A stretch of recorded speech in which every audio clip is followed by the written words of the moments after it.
Welcome, THLers. Got another lovely stream going on THL Friday Night Fights. Tonight we have Mr. Corden chilling with us, trying to figure out what's going to work here tonight for tonight's matches. How you doing tonight, Corden? I'm doing really well, my friend. I'm all plump from a nice turkey dinner for Easter for Good Yeah. Friday here. Yep. So, let's try not the tryptophan to trip us up too much, and hopefully we can get through this awesome Friday night fights. Three matchups coming in. Yeah. So I was just going to that's say. really nice.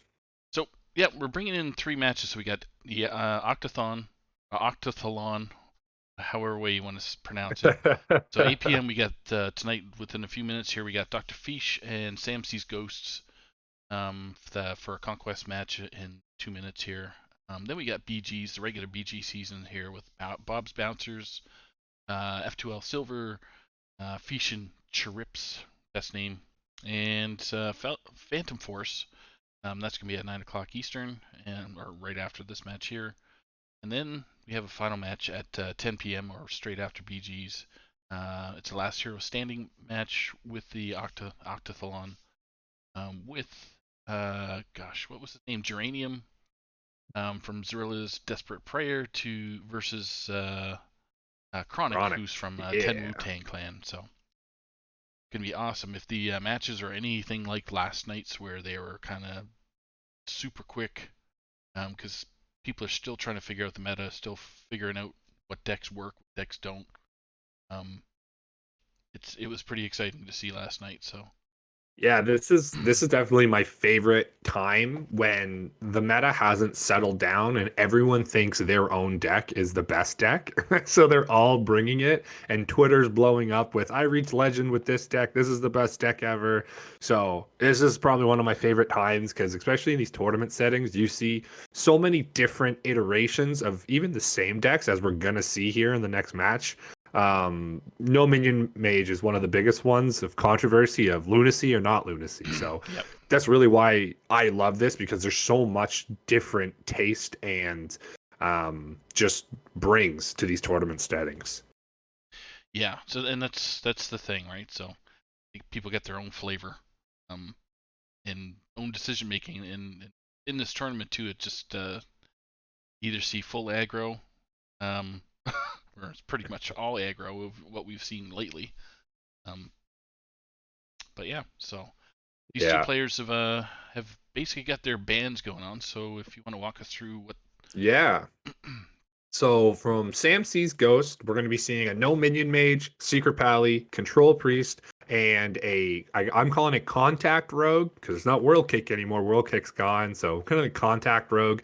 Dr. Fish is bringing a gibberling or a token druid, no minion mage as well, a control warlock, and a secret pally. But bans are in, and we are getting Sam Sees Ghost has his rogue band, and Dr. Fish has his warlock band. Yeah, and I was must have been on crack. I reversed the players' roles here, so I'm just fixing that up right now. So, Yeah.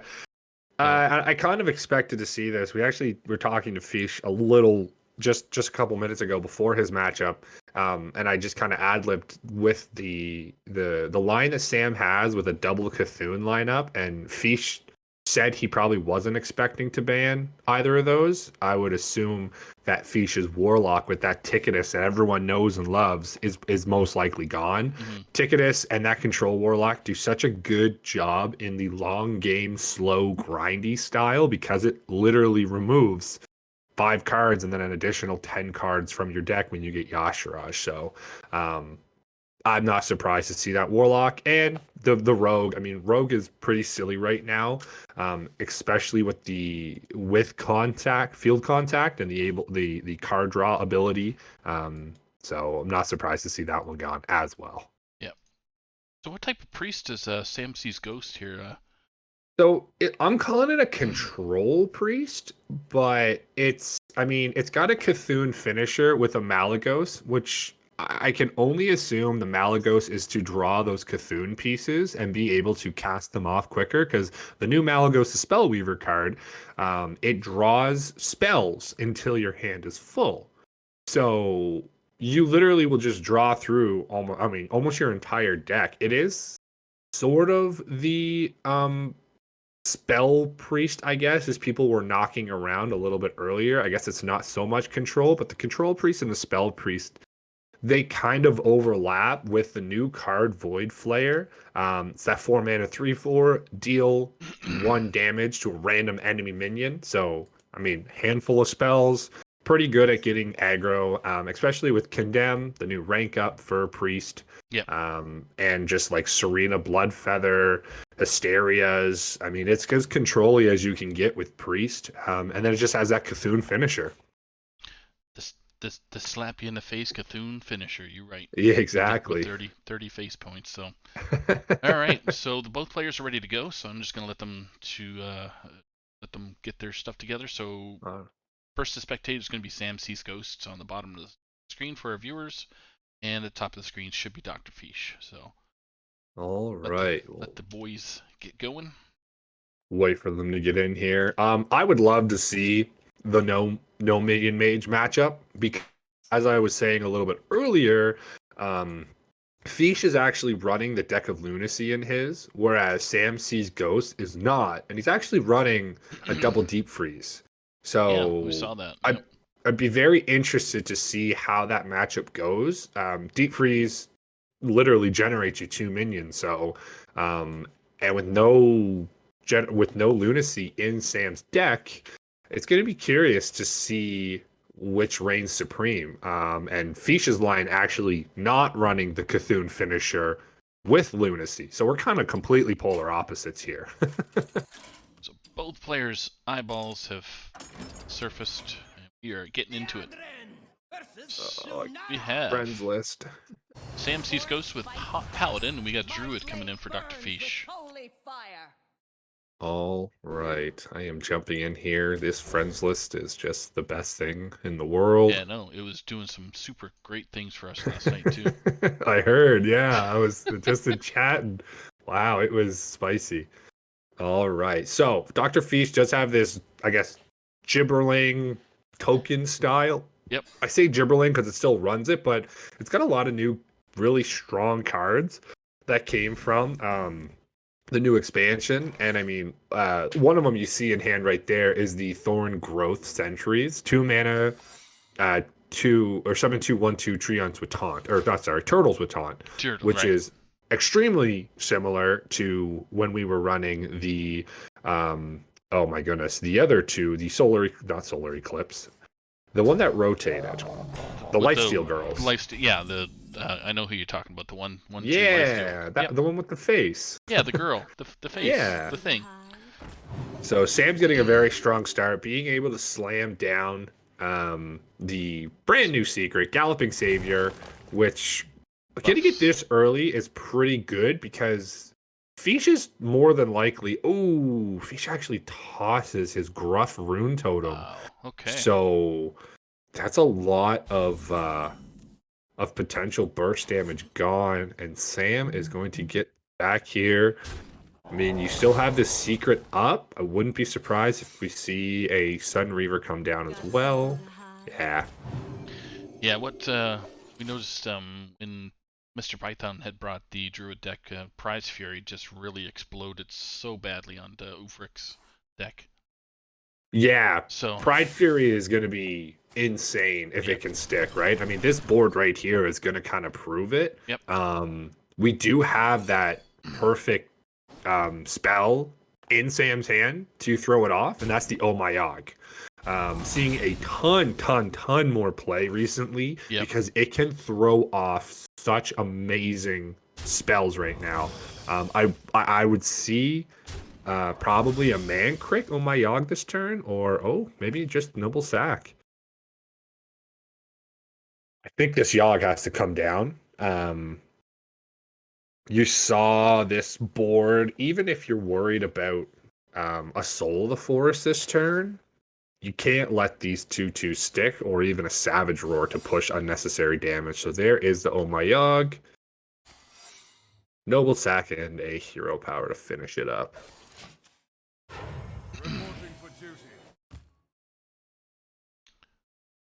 Yep. All right, so Fish can check right off the bat, and I think that's what he's going to do. I think with the zero cost one, that's probably really good to. Yeah. So Lightning Bloom becomes, drum roll, first day Ooh, of school. that's pretty good Okay. Penflinger. Oh choice. no. But it is going to proc the Valiant Steed here. Or Galloping. Is it Valiant or Galloping? A Holy Steed. I'm way off. Yeah, the steed. The Steed.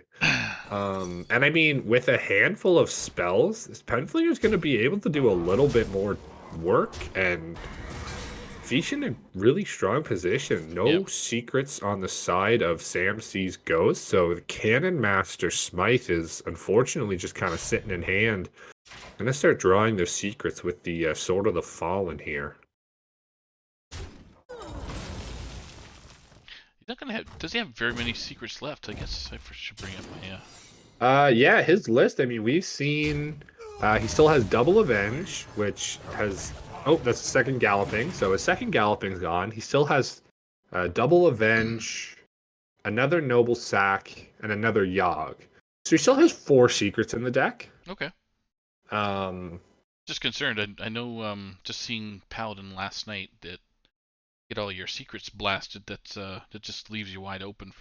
yeah, I agree. I mean, I was looking at that when I was playing on expansion, and I was almost including about like 8 to 10 secrets because I felt like I was just vomiting secrets so early on, Yeah. and they were getting proc so easily that I couldn't really do anything with my late game secret guys. So Galloping Savior number 2 gonna be proc. Lunar Eclipse gonna deal with this very easily, and guess the wait.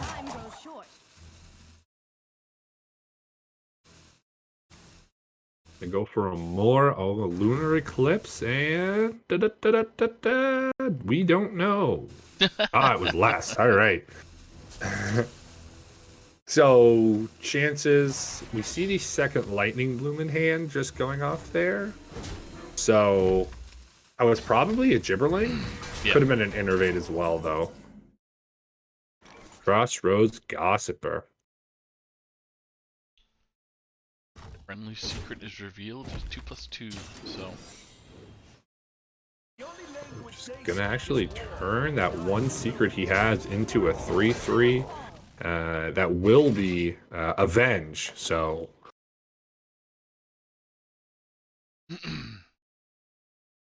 here we go. Certain just pen flinger Sam in the face. It's such a huge pickup, Yep. honestly, to see pen flinger coming off. It just goes to show that how much pen flinger makes a difference in decks like these. Like getting it randomly off of first day of school generated by Oh My Yogg, and Yep.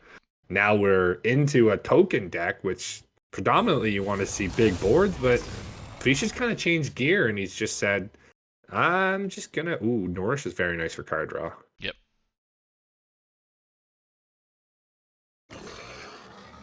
Slam the Hellbore, which actually has a little bit of synergy with that Cub in hand.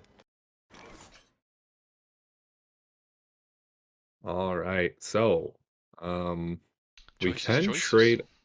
Yeah, we can actually trade off our 3/3 to be able to Northwatch Commander, draw a minion from our deck.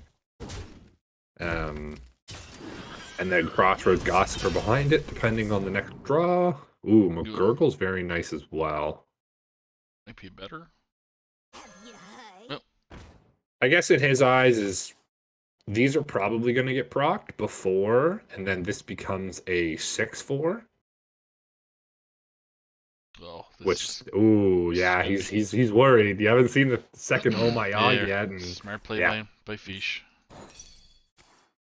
Oh My Yogg, we have a 6/5. Oh. Adorable becomes another first day of school. Oh man, Sight Conjurer. Never heard of the Paladin Druid before, but I know. Oh wow, gets Conviction. Oh my goodness. If Fish sticks a board, which I mean, Druid is bound to.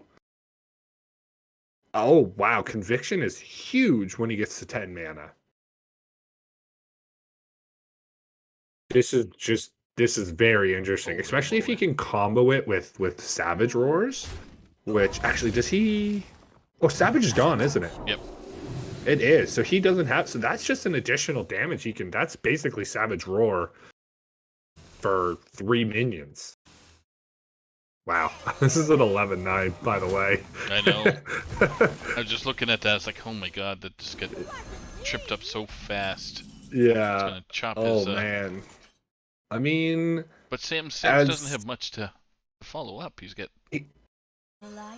no, he doesn't have much, but I mean, he's got an 11-9, and I don't know if Fish can do enough, because I mean, next turn you're dead.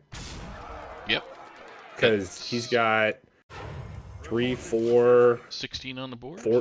14, 18 on the board. Yeah, 18. So I mean, even with the hero power, Fish is dead. He's got to clean this board up, and I don't know if he's going to have the time to use all of these cards that he really does have generated in his hand. I would assume to see him going for the biggest board he possibly can here and stick it, but I mean, you have the Flinger in here as well. No taunts. Yeah, it's gonna be interesting.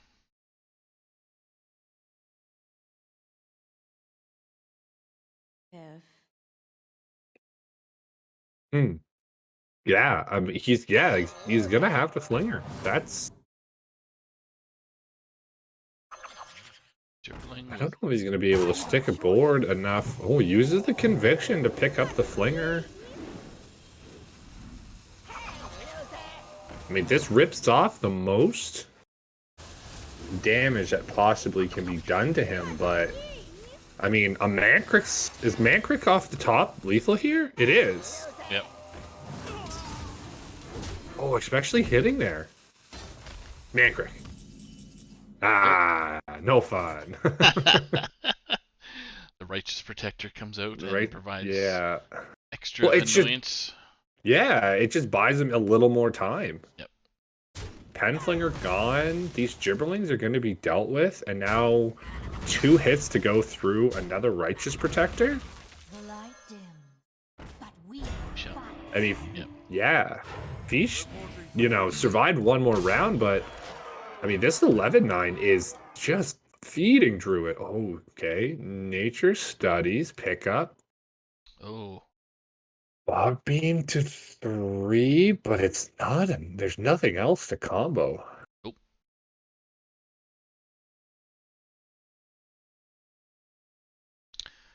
Yeah, whatever Fish wants to do here, he can arbor up. He can do whatever he wants, but unfortunately, Samsee's Ghost is going to be taking a 1-0 lead here.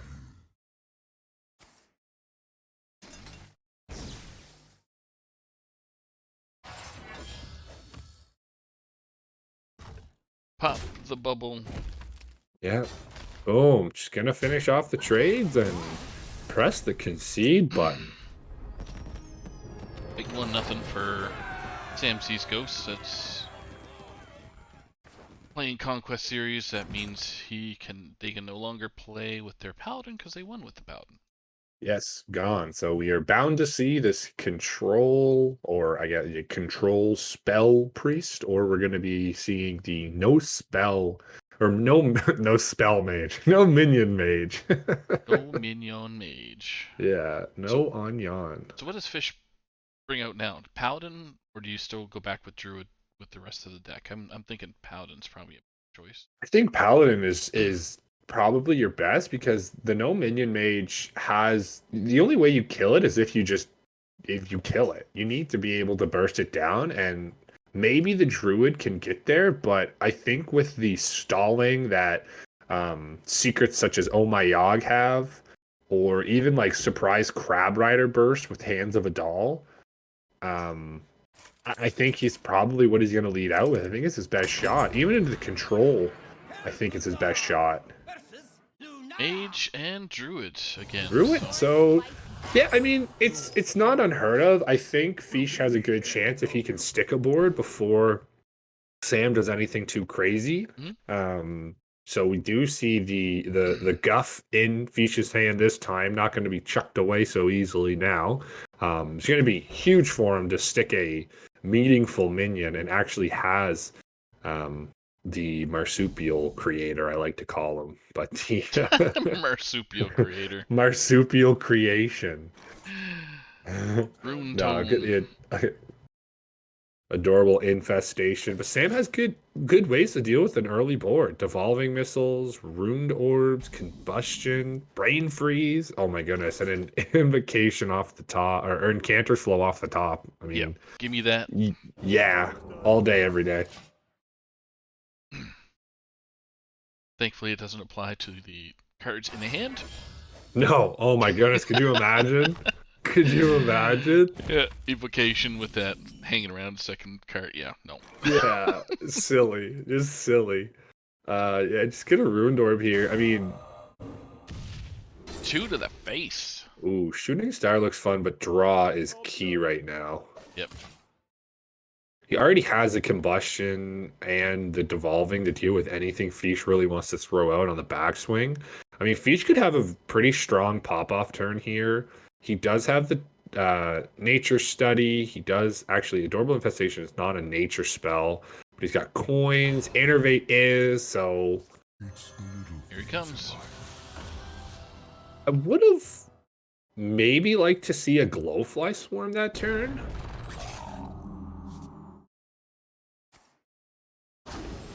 This does build you a decently sized board as well, but Glowfly would have given you a hand of, because what did we have? He had one, so we would have He used had 7 Coin and cards. Innervate, Yeah, he had 8 cards total before he started. So. and that was only one minion. So yeah, I mean, it definitely would have given you a more scary board, and now these evolving missiles are just going to deal with these buffs. Misses! Oh no! Oh yeah, you need to kill that. Not now, but right now. Oh yeah, but so the nature study with the solar eclipse, oh my goodness, and an innervate. I mean, lightning bloom is silly good. Yep. Rip it. Because you can bloom his 3 mana still. He could actually bloom into a grow or into a. Oh no, he can't because yeah. I think he thought what I was thinking, and that was bloom into a star and then yeah. Yeah, but because of the discount, you're actually skipping. I mean, you still can. You just miss out on the 1 mana discount, Yep. which I think is completely fine. Being able to cast. Oh, he might hold. Oh, okay. Well, that's just not going to survive this round now. Oh, there's a decent card to kind of break stuff up. Yeah. But combustion sounds like a better choice. Yeah. We'll I was gonna say I like the Apexis Blast. It gives you a minion on board to fight back, and that's a minion. That is your boy. That's some nostalgia. Will we see the Ping Gorobashi Berserker? I always love seeing it. But Fish draws the Arbor up, going to Solar Eclipse behind it, so he's going to have a very, very strong board. And not outside of draw, we got the Maw Cthulhu there. Get rid of one of these 6/4s. Yeah, but we're gonna Corrupted, Ring Toss, a little Ice Barrier, and Counterspells Counterspell. probably? Yep. Yeah. So... Huh. Oh, okay. We could have... I guess we couldn't have Combustion that. I think you have the Combustion, the 6/2 now? Yeah. It's unfortunate. Or just gonna remove the set. Okay, fair enough. Still removes one. Yep. But... So we've got 8, 14 is 21, and we're alive. 21. I think he just wants to test. It's weird that because Flame Ward is gone. Yep. So, This is gonna he's not gonna. There you go. Okay, whew. Good job, Fish. Testing first. Counterspell. There's lethal. No, I think Oh, because it's he one missed the off. one No, damage. no, he's Yeah. good. He's good. I think he's good.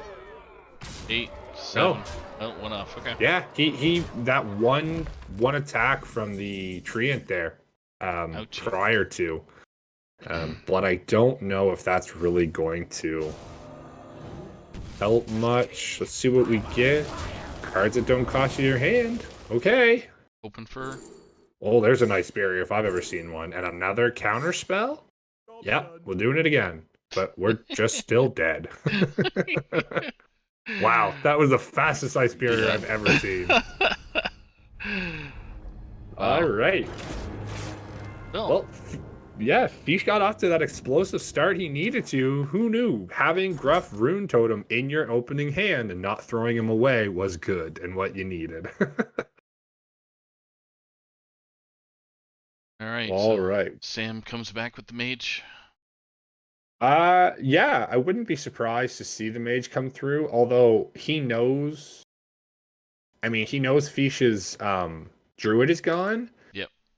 So, I mean, Fish might come out with that paladin, which I could see the mage coming into as well. There's the pally. Yeah. So it's going to be up to Fish to pressure. It's just going to be like that druid matchup we just saw. Yep. It's just constant pressure and what he needs to get. Sword of the Fallen off the top is beautiful. Actually, Fish's curve is just extremely nice. Yep. Get a nice flow with the 1, 2, 3 mana cards.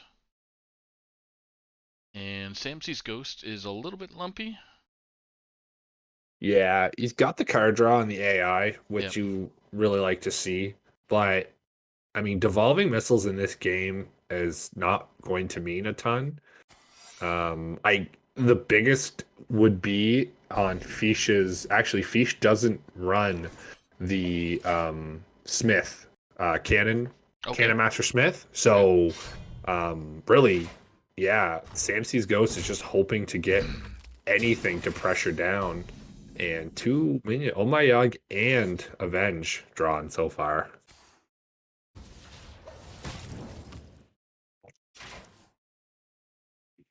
We'll fight back these brutes. Oh. Getting that curve off. Goody 2 shields and Voracious Reader. Very aggro and fast-paced list coming out from Fish here. Yep. We're gonna. Yeah, I mean, you kind of have to just throw something away here. But no, okay. Samsy's Ghost taking a back seat here. I'm just chilling. I got stuff. I got things. I guess the coin is to proc the. Well, you get to devolving if he decides to. Reliquary of Souls. Yeah. That's a little. That's very nice for Fish to push a little bit extra and have just one more valuable threat. Yeah, he's gonna bring out the devolving. I'm thinking. Yeah, 100%. He's gonna have the coin in front of it. Does read that properly. Let's see if he can get the big ol' coin becomes backstab. Okay. That's good. It's good because you can actually. Okay. I was gonna say you can just ruined or can. Oh. Oh no! How about the middle one? I'll pick the middle one only. Thank you, sir. I guess it was the best one, but we only need one missile to go there, friend. Oh man, and I think she's just gonna grab another Oh My Yog out of his deck with this. Yes, sir. He might be out. Other than he's got the other Avenge in hand. Yeah, I think Fish is pretty much out of secrets at this point. Yeah. This is what we were talking about earlier. So yeah. Yeah, no, you hit the nail right on the head. Yeah, second Oh My Yog's been procced. He has the Noble Sack. Oh, sorry, 2 Galloping Survivors or Saviors. So he's got 2 more in the deck there. Wow. Yeah, I mean, but that secrets are just there to disrupt. You just have to get the right secrets. Obviously. The Christmas tree comes out. Yeah, slowly but surely. Voracious picks up Voracious. It's what you love to see. We do see the Heart of Cthulhu, but no way to proc it. And I mean that you have to know that's an Oh My Yog. gonna There it rip is. the Oh My Yogg on an Incander's Flow, which becomes Minefield. Okay. Even better. Extremely okay. Avenge goes on. Kill Oof. that ping. Oh, you can't. No mana. Dang. You gotta kill the 1/2 maybe. Okay. Oh, Ooh, devolving. devolving. All right. Hit it. Hit more than 1 minion. 1, 2, 1. All right, we'll take it. It at least it devolved a single minion twice, not just once. True. Oh, Sungill is actually pretty funny if this Tidecaller survives. I don't know if it's go. Oh, it actually It does procs buff, off of yeah. the. Well, because it'll proc again once it becomes undormant. So I don't know if that's. I guess you do play it as dormant, You do play it. It's just once the other two pop out, then it's but it's whenever you summon. But is dormant summoning a minion? We're not going to see it unfortunately, but I would be curious to see if Murloc Tidecaller got 3 procs, so then it actually cheated an additional proc. oh, there's a But- big 4/3, Whoa. and that was quickly over. Okay, did not expect that. No. Interesting. Okay, Yeah, I think Sam had a really good shot at coming back and fighting for board there. So, hopefully everything's okay in that. I guess the secrets might have been getting to his head. I don't know, but we will see what happens. I mean, with that, Fish has just his no minion mage left. Yep. So I guess Sam has the opportunity to see what he wants to run into, and he brings the priest. The time for dreaming is over. This is my moment. okay. You're getting serious here in Hearthstone. Yeah. All right. Let's chuck all that back. Kona Cold. Oh, Canadian deck. Go to Cold's interesting because I think Fish was looking to go after a more aggro lineup, and he actually banned the only aggro deck in Rogue. Mhm. So Cone of Cold is an interesting one. Maybe he was assuming he'd hit a little bit more aggro with being so early in the meta. A lot of the time, people don't want to research the best decks. They just want to bring the ones that kill your opponent the fastest. Right, which is my way of thinking. Very bad at Hearthstone, so go fast, go zoom, speedy zoom. Go zoom zoom. Ah, love to see it. Sam is a man of culture. That is correct. Healing your opponent's face when they're already full up is Mwah. yeah. Just icing on the cake. The pièce de résistance. So we do see this Blood Mage Thanos coming out. Venomous Scorpion, I think, is Awesome. yeah, it's such a good card. I mean, I've seen it in Warlocks, I've seen it in Priests. It was a card that just kind of didn't get looked at a lot, maybe because I don't really know why, because of the 3 cost, but I mean, it's a 3 cost 1/3 with poison and gives you a card. Right. That's silly. Like, I All find it that to needs be is stealth. silly. All it needs is stealth, and then it's Yeah. perfect.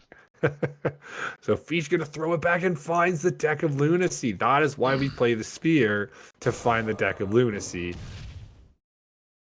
Oh, refreshing spring water is such a strong card on 4, and he's gonna be able to lunacy here. Fish is looking like he's in a very strong spot. But Sansee's Ghost is, I mean, this is what Priest does well, and it's stalling the board. So hopefully we can see something coming up very soon. Palm Reading going to discount 2 pieces of Cthulhu, Focus which is will. you love to see. Focus Will's interesting. Wave, yeah. I've seen Focus Will just like doing it to your opponents and silencing a very strong minion that doesn't have benefit at the end of it, because the Flame Strike double. This Oh, man, this is gonna be interesting. yeah, Refreshing Spring Water is such an insane card. But I mean, this is kind of where this mage deck is going to start struggling, you're not probably going to see Sam playing a ton of minions. So cards such as like Initiation, these double flame strikes in hand, Yep. they're just not going to be great. The Body of Cthulhu coming down. We have a 1-mana Refreshing Spring. Thank goodness you just refresh 2 mana crystals, or I would sue Blizzard forever. Could you imagine if? Can you I imagine mean, what, you buddy? just. Go ahead. Oh, I was just saying, could you imagine if Refreshing Spring Water gave you 4 mana? Oh, yeah. So, like, Fish would be able to play it, go to 4 mana, and then gain 4 and go to 8. Yeah. But luckily, it does not. And it's just going to refresh that mana. Apexis Blast coming out. Let's see what we get. Ping out of Okay. left field. There you go. That's actually pretty good for Sam, I think.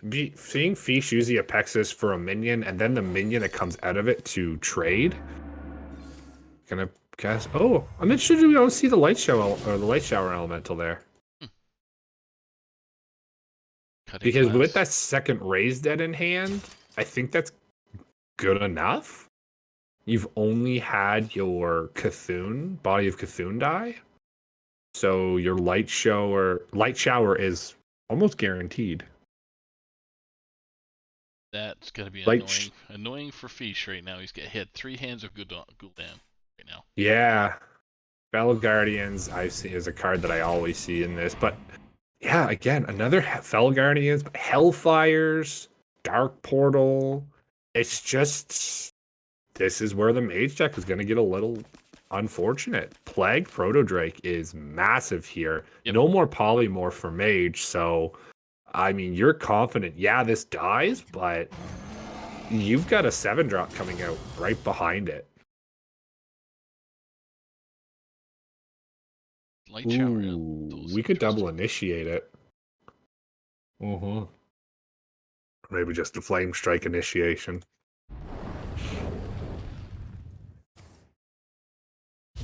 Plague Drake of his own and a Priest of Fury. Okay. Not a bad card. Hysteria might be okay. Yeah. I would think you see the Maw on the 8/8 and think to see what comes out. You've got a lot that corrupts your insight. You could wave a turn as well just to stay alive. That is not that's not really that scary, right? No, because it can't take care of, well... I guess it dies regardless. It's going to take care of the 6... All right, I like it. And then just going to push 6/12 face. Fair enough. Yep. Scaring. Grand Dr. Fish. finale is, I mean, not what you want to see. I think you got to dig for a new card. Yeah, Fish thing's different. Initiation. Oh, that's really nice, though. He's going to push a little bit of his own. And the Fell Guardians behind it. Malagos Spellweaver. All right, what do we get? Void Flare. Void Flare is not going to actually. It's No. 17 on the other side right now. Yeah. You've got to clear up that. You got to hope that these two go. Yeah. Yeah, that's good. Delays a little bit more. Maybe you could do the Raised Dead to see what happens here. Siphon Soul. That guarantees 6 more to the face. And 8 sets your opponent to 6. And then a Hellfire. Just looking for any burn at this point. Glowfly is very nice. Stick a board, Power Infusion for 1. Holy. We get Lever of Justice. That's pretty funny. Yeah, just after hitting some very dead draws for Fish, he's coming to some huge ones. Gonna override that sphere to be able to push 1 additional damage. I mean, this sets up a reverse or a lethal on the side. If Sam doesn't get, I guess he's looking for a mirror, soul mirror. No. Trying to think what dragon kills all of this. Ooh. None of those. Skeletal Drake. Oh, you're gonna. Yeah, I mean. Oh. You can't use them. So if you. So this heals you for 8. So technically it heals you for 14. Because right now there's no way Fish can. Oh, he gets Flame Strike and trade once. Yeah.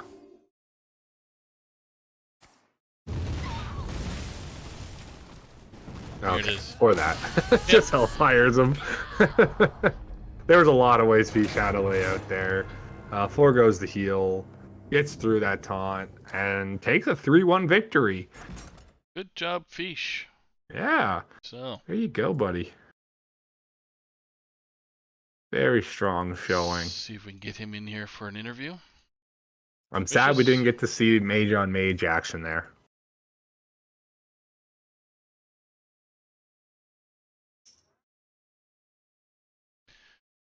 So we'll see what Fish has to say about his appointment or his opponent. Appointment. Oh my gosh. What appointment has he got, man? The appointment he had. Hey, Fish. What's going on, dude? Hey. Congrats on the win. What's up, fellas? Thank you. Yeah, congratulations. Moving through the brackets, you will be going up against none other than Lotus Knight. I'm playing well-known Lotus. I believe so, or am I looking at the Why wrong am I? thing? Why am I playing? I wouldn't be playing. Lotus isn't doing Conquest. I'm You're looking at the wrong You're looking thing. at. You're looking at LHS probably. I'm looking Yeah. at the next match. 'Cause I was gonna say. I'd say Lotus is on my team. I don't think we're playing each other second round. Yeah, No. you are.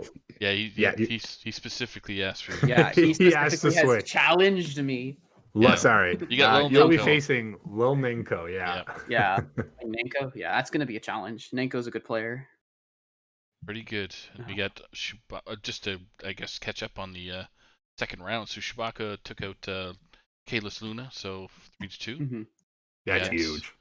Really, Shu took out Kalis. Okay, Yep. that's very Yeah, man. interesting. Shoe's strong. Yeah, no, I know Shu's a really good player, but Luna, as someone who I might have favored Luna being Oh, someone yeah. who just top 8'd at Ironforge. So walk us through that first Druid matchup. You get your fungals turn 3. It's what you love to Oh. see, and Gruff goes to the Oh. wayside on the last Oh. draw. Guff was my first draw. Was Yeah, it? so- I was like, oh, well, that's bad. I don't know, like I think Secret Paladin is just so strong against that deck. I mean, I think Secret Paladin, and I know there's a different version that has been made since we did our decks, which also runs Librams. Like, Yes. Yeah. so it's yeah. like, yeah, I think that deck's extremely strong against spell-based decks. Just for the sheer threat of like, oh my Yogg, and how do I clear stuff without killing myself? And I lost that one. That was quite a tough matchup to navigate. Were you ever nervous in that your mage matchup when you started drawing, 2 Hand of Gul'dans and Yes. you had the portal and just a lot of draw that did a lot of nothing for you. So when you I was extremely worried. Yeah, in my mind I was sitting here thinking and I was saying like this is kind of where mage hits it beats itself almost, right? Yeah. There's really nothing that an opponent can do to stop it. You can kind of, throw off a spell or two, but Mage ultimately beats itself with getting bad spells off Lunacy. Yeah. I mean, I'm sure a lot of players who have brought Mage had to debate whether to bring Lunacy or not. Obviously my opponent opted not to bring Lunacy. And we talked before the match, and it's I don't know how divided it is. I think that having that as a fun little thing, I mean, it seems to be pretty good. I mean, I got pretty fortunate getting double initiation, getting a grand finale, things that allowed me to swing the board. The Hand of Gul'dans, like once I saw the first one, I was like, nice. But then I saw 2 more. I was like, oh wow, okay. Oh no. All right. Well, that one's a cone of cold. That one's a cone of cold. That one's a combustion. Just like running down the 3 drops I had in my deck. But yeah, I mean, what really kind of helped me that entire game was in that first game, the mage game, was getting a copy of Refreshing Spring Water before I use Lunacy, and then getting Yeah. another one from one of my 1-cost spells. Yeah. Turning Which out allowed drawing for free is very Yes. good. Yeah, that's a really strong card. Um, it's I mean, it's the card that makes the deck pretty much good. Like, because we've seen no minion mages in the past, and they've been just not quite as good. And I think with the core set, and the addition of Refreshing Spring Water really helps the deck get legs to be able to do turns like that. To do turns where I forget, like I like flame. I was able to pull off an Apexis Blast after going 4-mana spell with Yes. 1 mana Refreshing Spring Water. Like, that's really good. Like, yeah. I mean, GG's to Sam. He played great. You can't always help how that matchup goes with Mage versus Priest. And I think I also kind of got that favored matchup where I had Paladin into a spell heavy deck, so the Paladin was able to get through. And what was the other one? Well, winning with Token Druid versus his Mage. I don't know. I was a little worried about that matchup, but I just wanted to keep a board presence out. But hitting the Solar Arbor was just kind of what gave me that win. Mm-hmm. Yeah, so in that matchup, you actually where you attacked with one of the treants first. I was curious to see what you were testing for on that first attack because it actually missed you a Vapo. lethal. I was Vaporize. testing for Okay. Vaporize. Okay, cool. Yeah. I was just I mean, I'm sure it missed me at lethal. It was I just because it like- hit face, and then you were actually 1 damage off, and the power of the wild would have given it to you if you had done it. So I was just curious, Yeah. because you tested you're right. correctly. Like you tested your Oh My Yogs, your counter spells very well. So definitely nothing wrong there. But I was just curious if maybe Yeah. you were thinking, maybe Flame Ward as it's gone, right? Oh, But not a lot of people yeah. might remember that Flame Ward is actually Flame Ward. gone. So I still face Flame Wards on a daily basis when I play Wildland. in Wild, yeah. I fortunately when I came into, I said, all right, well, Flame Ward's not a concern, so we'll just worry about Vaporize. We'll attack with the lowest health, with the lowest attack minion, just to make sure it's not Vapo, so my big minion doesn't get killed right away. Right. Yeah. And I mean, it wasn't, and I was 1 off, and I was fortunate. I still had enough gas on board. Oh yeah. Where if the secret was Ice Barrier again and a Vapo or something, I still would have been able to get through it. Yeah, no, definitely had a lot of ways to you were, like you said, you were in a very strong position on board. I Yeah. don't know if it was a myth lethal 1 turn, but you easily had it on another Yeah. few. So I noticed that I was 1 off, and I debated trading, but then I was just like, if I trade here and there's some weird swing, I don't have anything because I have 2. I'm literally sitting on 2 Glowflies and yeah. an Innervate, so I need to force the issue and put them to 1. Only thing that saved would have been random healing, which doesn't happen now that Mage can't discover healing from anywhere else. With it was pretty much just healing because even with like I said, Ice Barrier, I still got through. So Absolutely. awesome. That was a blast to play. I'm looking forward to my next match. Nice. Yeah. Well, good luck versus Lil Yep. Nanko. Yeah. Yeah. Thank you. I'm also looking forward to my team and Corridon's team being in the BG's lobby. Good old coaching battlegrounds with Lotus Knight and friends. Yeah. So, Yeah, which is up next. So Exactly. Cool. All right. Well, Congrats perfect. on Thanks for joining us, Fish. Yeah, man. Thanks for casting. I'll be back around for the 10 o'clock match if you want me to cast that. hey, if you get free time, give her. Oh, okay, yeah, I do. This guy. Maybe I do. Hey, if you need me, I'll be. Yeah, sure. But let me see my calendar Sorry. first, man. I just wanted to make sure that It's all good. Oh shit, that's yeah. It's all good, man. Shit, All right, we'll just I'll talk to you guys later. Yeah, have See a you then. great evening. Bye, everybody. Bye bye. Oh, Fish, what a character, man. Yeah. So Um, if you want to count down to well, What am I doing? I don't know. We're in the What are you doing? battlegrounds, dude. We are, my friend. So don't blink. Oh, I already did. Okay. Our beautiful mugs are into the battleground. Into the battleground arena. Yeah, can you Mugs dig it? of beauty.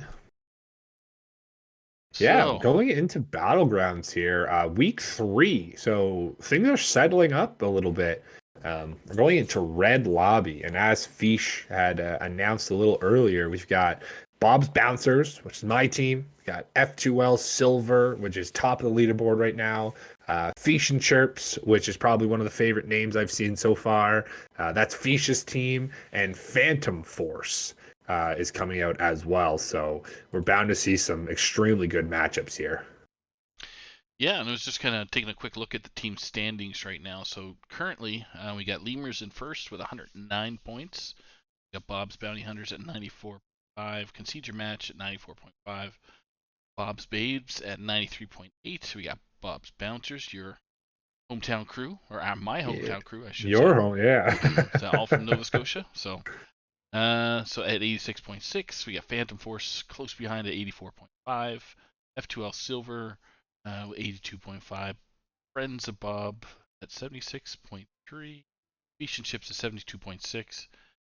Little Rags Raiders at 71.8. Murgle Buse at 60.8. And then we have the Ottawa GGs plus Super Chicken at 55. Crazy. Yeah, so It seems pretty crazy at the top there with Lemurs. I knew they had a huge win last week, last Sunday. So. Mr. Incredible got a double top one, which was insane. Yep. So we're not going to see Lemurs here, though. We're not even going to see Concede Your Match or Bob's Bounty Hunters So or Bob's Babes. It's on your screen. I know. There we go. It's on your screen right now. So from Bob's Bouncers, you've got Yatcher and Ligor. From Phantom Force, you're going to see, oh my goodness, who it is. Wow. 1 second. Fire Sorry. Limbs and Rice Bowl. Yes, there we go. Coming out for F2L Silver, you're going to be seeing Blue Sombrero and THL Lemur. And coming out for Fish and Cheap, you are going to see the lobby leader and the points leader, I believe, Lotus Knight. And you're going to see the other side of that is Sunday. So I believe, Sunday. Let me see. Yeah. So by 1.3 points, Lotus Knight is currently the points leader for Battlegrounds, which is amazing. He never played Battlegrounds like in a competitive scene, but just dabbled in it, and your boy comes in with 31 points. Hi, stop. I just love how we had him on last week, and we said, "Hey, Lotus, you're gonna come back this week." Absolutely, yeah. I'm so excited. And then realizes he's playing Friday and realizes he's actually the lobby leader for the stream. So he's like, hey guys, I can't be there. Yeah. So it's all good. We'll blame him later when he gets 8 and 8. So we'll I told him I gave him the caster's curse, so he can't do well. He's not allowed. I've cursed him. So our BG lobbies are going to be in about 8 minutes from now. Just waiting for the players to get together. The way the BGs work for viewers' perspective is that you'll be seeing Court on screen for a good couple plays. While we commentate through that, then you'll flip over to my screen and see which player I'm spectating. Hopefully we communicate that on screen as well. Yeah. Back and forth until somebody wins. And there's gonna be two matches or 2 lobbies that are gonna be played tonight. So what I'm interested to see is one, if anyone gets the new hero, and 2, if anyone decides to play him. And that's Sourfang. I've dabbled a little bit, like I think 1 or 2 matches myself. Mm-hmm. I don't think he's a great hero. I think he might be a squeaky top 4, top 3. Basically, his hero power is the next minion you buy, give it plus X attack. And that X is just similar to Cthulhu, where you don't have to use it every turn. Mm-hmm. I guess it's similar to Captain Crag, where it just naturally progresses as your turns go. And once you buy a minion, so let's say you're on turn 4, you see a Hydra, you hero power by that Hydra. So that 2/4 Hydra essentially could become like a 10/4 or a 12/4 Hydra. Because it just gives it plus attack per turns played. So Okay. interesting in design, but I don't think it's really strong enough to win a lobby unless you get some insane value out of that hero power, or even just go crazy with like, Caligos dragons or things like that. Mhm. There is one additional card that has been created since the introduction, or since Barons has come out, and that is I forget the name, but it's the Frenzy 3/5 minion, which basically when it survives damage, it gives all minions on your board Buff. +2/+2 for this round. And that's very key, is that it has to survive the damage.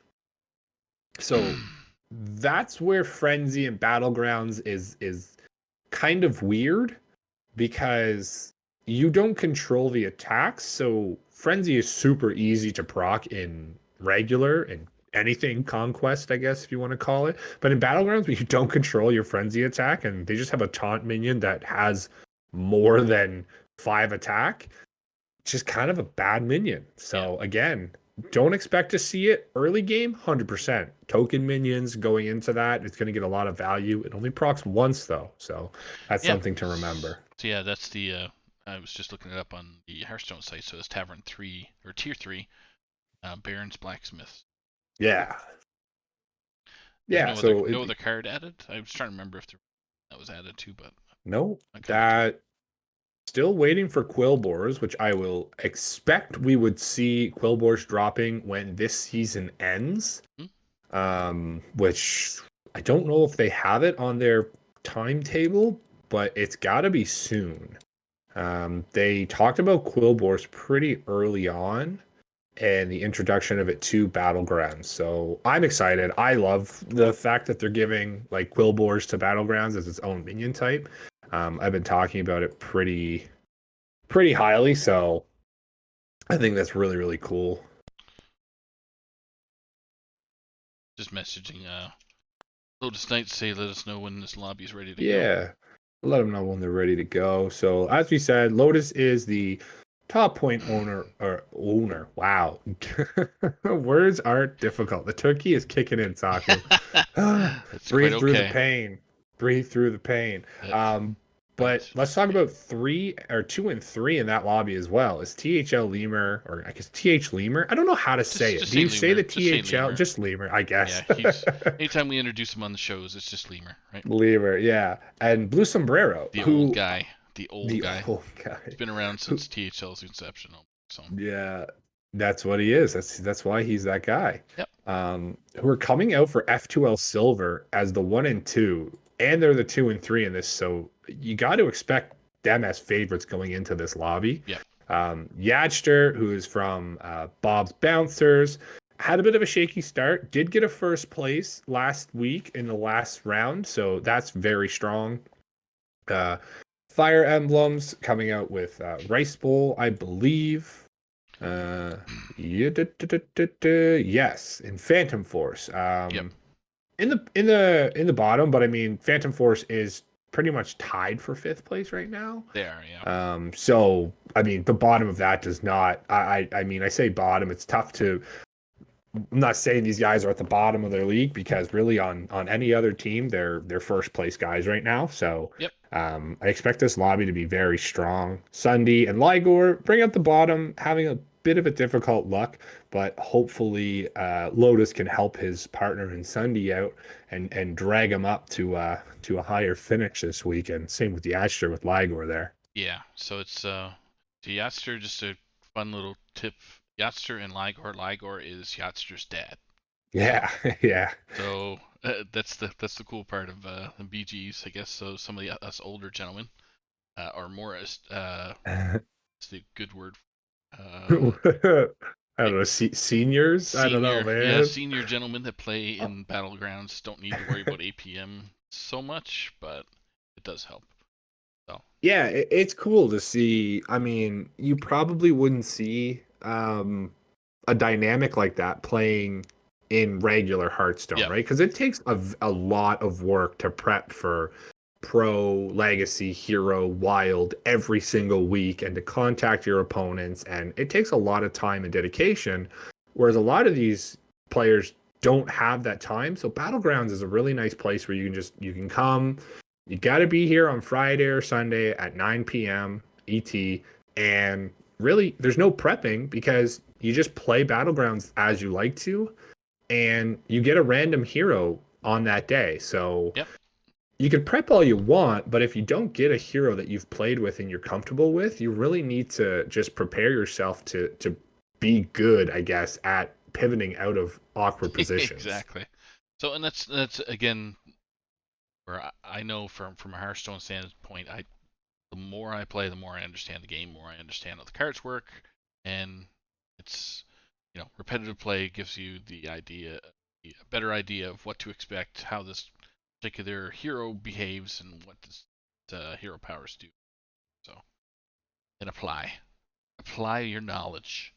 That's pretty much it. I mean, Battlegrounds is one of those things where yeah, you could get a really bad hero and you can get eighth, or you can get a bad hero and position yourself in a super good position. So I'm curious to see how it comes. I always love it because it's just it's random and it's such a good time where I think it's where people hate random and it's also some of the ultimate skill. Right. Whereas you need to take something and make it work for yourself. You're not going in knowing, yeah, this is going to be super strong. Exactly. There's And no you pre. cross your fingers and pray for Cthulhu. Yep. Final minutes here. It's 9 o'clock on the dot. So we will see. Just gotta turn my sound down a little bit. Oh yes, I always turn my sound down and then I have to turn it back up because people like sound. Yeah. Here we go. Da, da, da, da, da, da, da. Just waiting for Lotus Knights go. Yeah, he's just saying he's got a little bit of issue with the friends list, as we all love to see. But hopefully, we'll get everybody added there in a few minutes and get everybody ramping right in to go.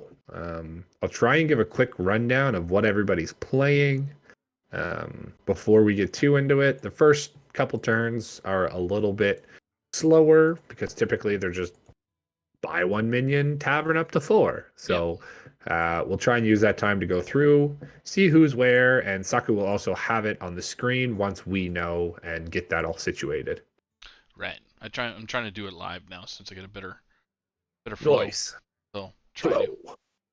So you'll see minions or the hero powers or the hero portraits move to the players that they represent. So Very nice.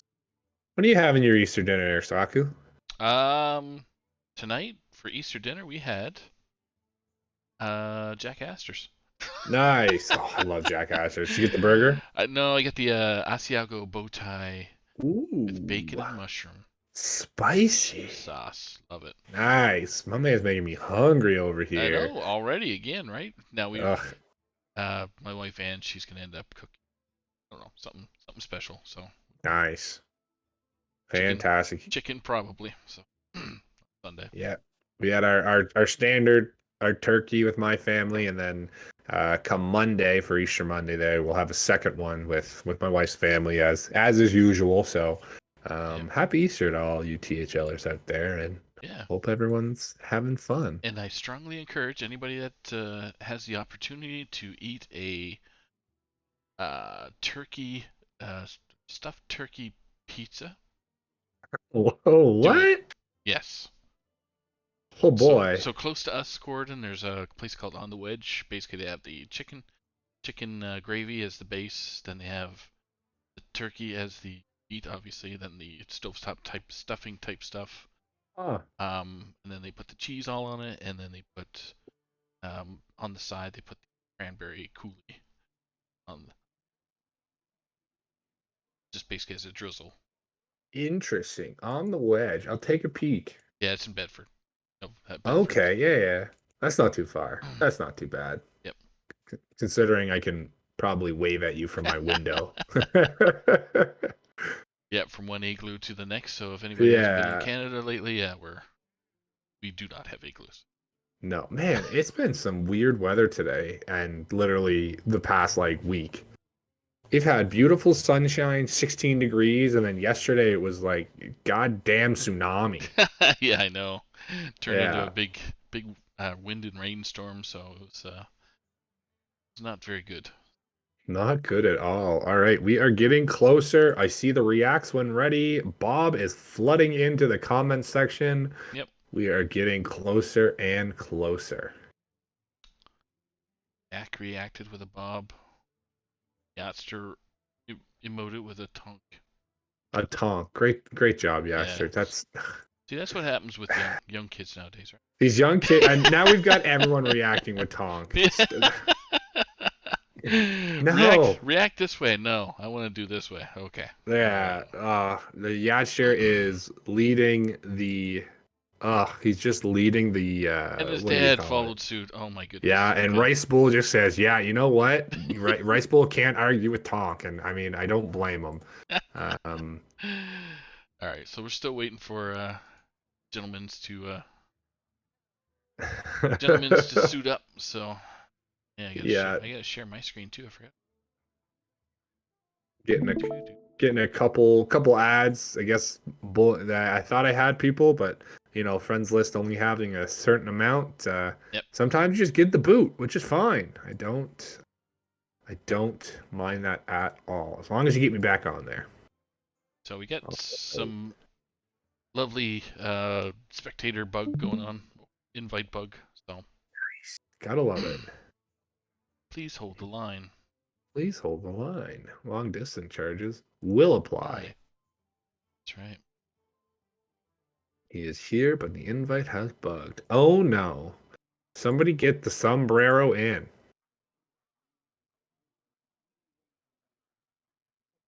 Man, it is difficult trying to get I couldn't imagine just trying to get regular battlegrounds going Yep.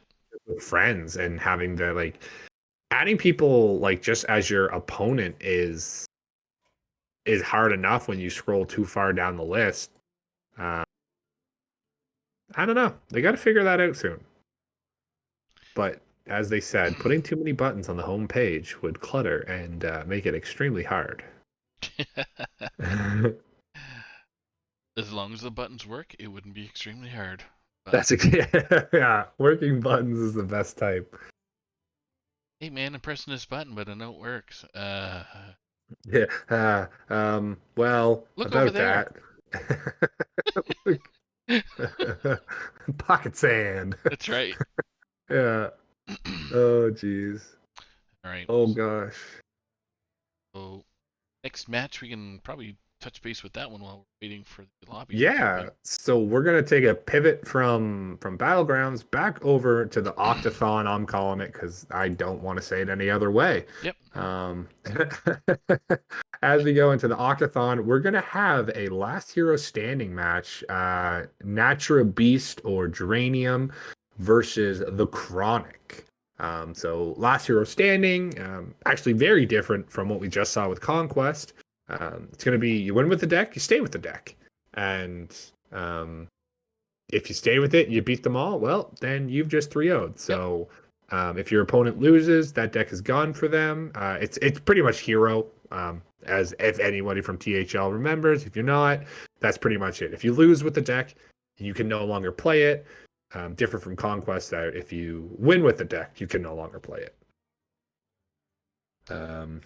Pretty standard brings. We do see the warrior, actually that rush warrior, which I have been playing a little bit of, and I love to see it. It's super good. Are the casters ready? Yes, baby.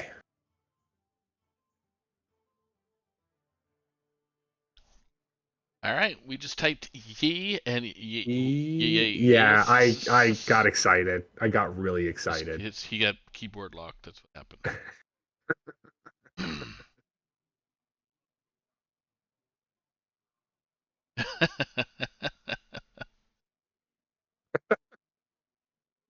Waiting for a tonk. Oh no. Everyone has switched to tonks. It's anarchy in red lobby right now. All right. All Off to right, the as Lotus races. says, yeah, off to the So, races. Corden, who are you going to pick to spectate tonight? I'm gonna jump right into. I saw blue, and I'm gonna jump into blue sombrero because he's the first on my list, and it's easy to pick him. Okay, and I'm gonna hit. I'm gonna go from father to father here, so I'm gonna get Ligor on Nice. list of lists. So, okay. Fatherly connection. So Ligor's got Flurgle. Oh, and he snap picks Pirate. Okay.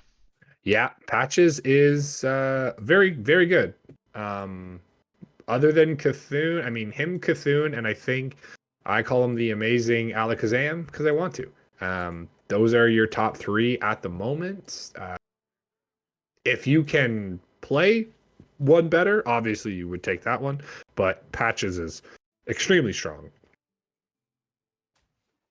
All right, Blue Sombrero going to be coming out with George the Fallen, a little divine shield action happening here.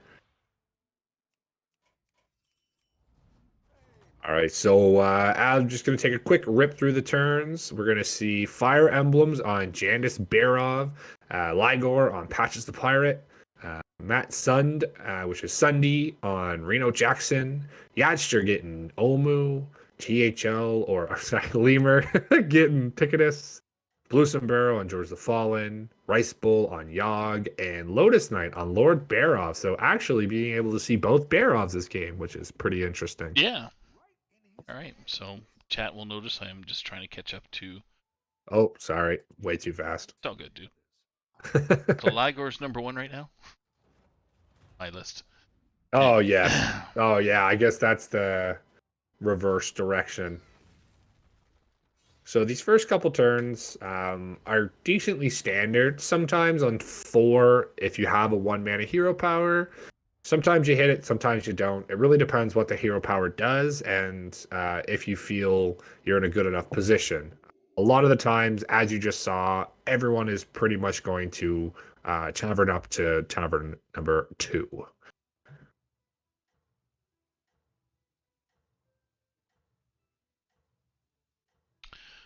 So Omu pretty. is Yachtster. Oh yeah, Yachtster.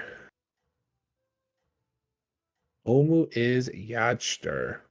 I think Olmu has one of my favorite, almost one of the more difficult heroes because you can get burst down extremely quickly because you're spending a lot of your mana taverning up instead of hero power or instead of buying minions. So getting an aggressive early start with Omu is pretty key to success. So Sombrero, I would assume see a sell and double buy here, and it's what he's going to go for. Sometimes you can see just a buy hero power that turn for George. But a selfless hero is just a hero power in a box. It just needs to die.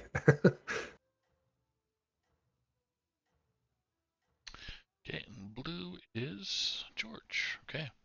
What's done here, folks? No worries. So we're going up against Yogg here. Yogg has a pretty strong early game with the 2-mana random 1/1s, and has been hitting some Murlocs actually. Doesn't even look like he's been hero powering too much, but just the sheer number is going to be able to push a little bit more damage to Blue Sombrero.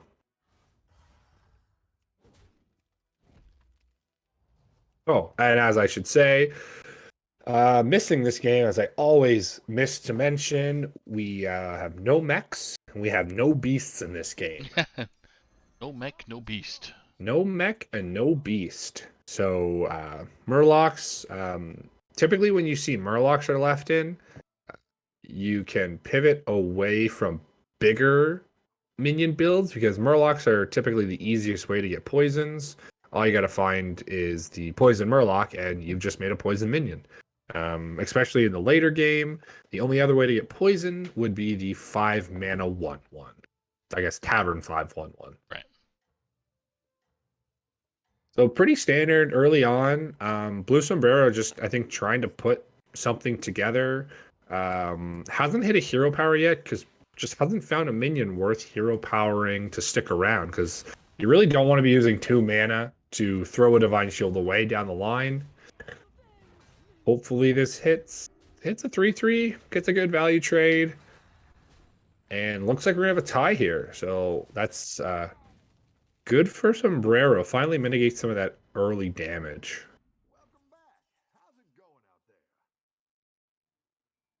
I think I see us. Yeah, again, so Sombrero side, Tavern buy is pretty standard here. Still don't see a minion. Now, George the Fallen is a very strong hero to go Murlocs on because you can get the poison. And if you Divine Shield poison, you've essentially, other than a ghoul, set yourself for almost a top 3 if you can get the strong buffs onto the Murlocs. So after this set, we'll flip over to my spec, which is Ligor. Yeah. Flip over to a little Patches the Pirate, currently sitting mid-tier. So that's kind of what you see. They're all really tight right now. I mean, George the Fallen, 31 health, is on the bottom, which is by no means speaking to anything this early on. We'll see what happens in the next few turns to differentiate. So Blue Sombrero actually, depending trades, takes the captain out. Oh, gets the Divine Shield on the Murloc.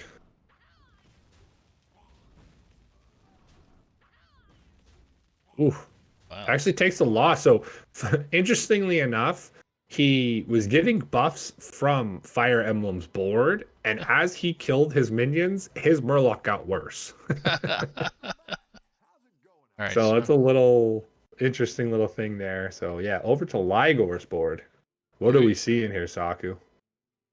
stuff, things, pirates, Stuff lots and of pirates and things. So that's seems to be Ligor's comfort zone right now, is to start ripping pirates and buffing pirates and making pirates happy. So yeah, it's one of the gold grubber. That's a good one. Oh yeah, it's one of the better hero powers early on because as you buy pirates, you decrease the cost of your hero power by 1, and your hero power gives you a random pirate. So you buy 3 pirates, you get a 4th for free essentially. Buy 3, get 1 free. It is how patches works essentially. And with certain builds, especially getting a grubber early. Ligor could decide to try and golden a lot of these pirates early on and get a huge grubber. Or he could decide that, I don't really want to go that build. He might go for that Alicia every time a pirate attacks. Give all your other pirates +2/+1. Seems to be what happened here. Yeah, taking a little bit of damage. Taking 10 from Race Bull. I mean, Yogg is strong early on, but for Patches to take off and double pirate buy here is super nice, especially on a grubber. I would say double buy and roll down a little bit. Because you can definitely sell something here. Gets some more pirates, so decision to be made is I think the 4/3 might be gone for Ligor here. Allows him to buy the South Sea or the additional Yoho and gives him a really good shot at tripling. So play South Sea Strong Arm. Ooh, gets a second South Sea Strong Arm. Okay, that we sold our triple, but that's okay. Works out though. Yeah, no, definitely works out. I mean, we've got double grubber, which is going to be nice. We are in a pretty decently strong position to start getting pretty crazy. He just needs to hit some of these triples. He's got, I mean, essentially 3 with grubber being a double right now as well. All right. Another Oh, Murloc comp, or actually a Menagerie type comp.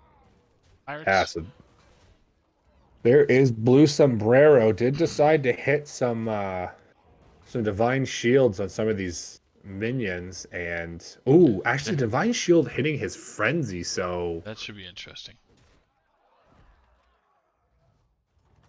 yeah, so that's gonna die. Yeah, and there, as I kind of alluded to earlier, was if that frenzy doesn't die or if it dies and doesn't proc, you're in a world of hurt. And bam, Ligor takes 15 up top to Blue Sombrero. Yep. Blue In a is really strong position. I wouldn't be surprised if he taverned and hero powered here. You could afford a roll because you do have the buff spot from the 4/3. I don't know if you want to hero power first because you want to try and get a 5. He does decide to go for the roll. So that second roll tells me he's just looking to buy this turn. Does hit the other Snarl. I believe it's called Snarl Muff. Rip Narrow Snap, or are you talking Rip- about the card? Yeah, Rip Snarl. That's the guy. Rip Snarrow Oof. Captain. Yep. Salty Looter again. So still Whoa. no triple. That is upsetting. So I think it's too late for a Salty Looter comp. Salty Looter gets +1/+1 for each pirate you play. Coming into turn 8. there's Oh, wow. it might not be too late now. I was gonna say, do you throw? No, you can't because you need to sacrifice. Yeah, You could sacrifice the 3/7 a little bit, but I guess not. it guarantees you, I mean, not guarantee you, but it sets you up really good for because next turn he's probably going to hero, or he's going to tavern up buy, which is going to get him a 6-drop. And Grubber getting taunt. Oh, he's actually against his teammate here in Yatchter. So hopefully he doesn't wreck his son. No, and you know what? I think Yatchter is he puts the brand first to minimize damage. I think with that massive Battle Master, Yatchter is still gonna take this one. Yeah. And it's a tie. It's a tie. That's the absolute best outcome. That's amazing. I couldn't ask for a better. So Wow. One more turn and we'll flip over to Corden, who is watching who again? I'm actually on Yatchter. Oh, okay. Well, there you go. Yeah. Father-son combo. Sweet. There it is. So yeah, there's the buy. Oh, so no hero power or tavern up. Well, he can still hit it. I would assume you would want to do that because you can actually sell one of your minions here. There's the Dread Admiral, Lisa. That's what you want. Yeah, and that's so Captain is gone. And we're gonna hero power. Still no triple, but Scallywag is very strong. I think your 2/6, as you said earlier, is whoa. Interesting. Okay. So Scallywag with Eliza is extremely good because it actually procs your buff twice. So instead of just giving a 2/1 to your entire board, you actually give 4/2 to your board. Okay. So I'm curious as to, I guess we kept the 2/6 around for the triple potential, but I'm not too sure if it's worth it. We will see.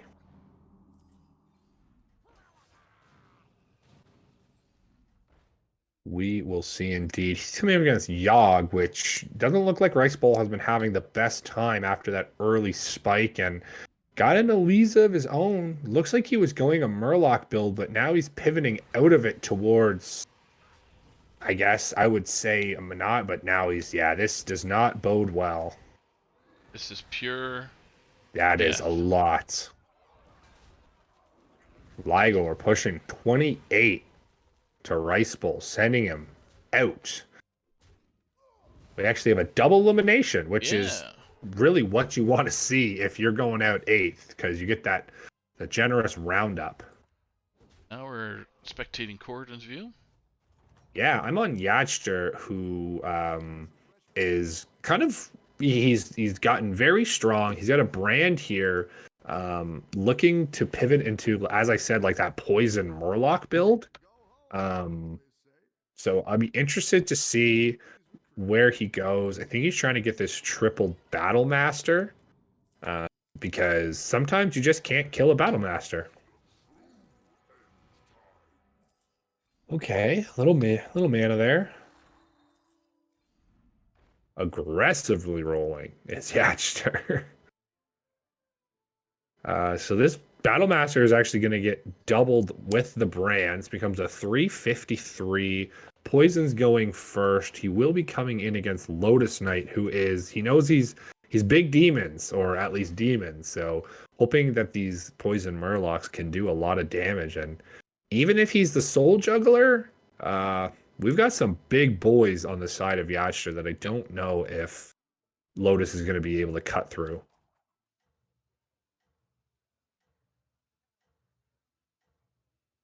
We will see what happens.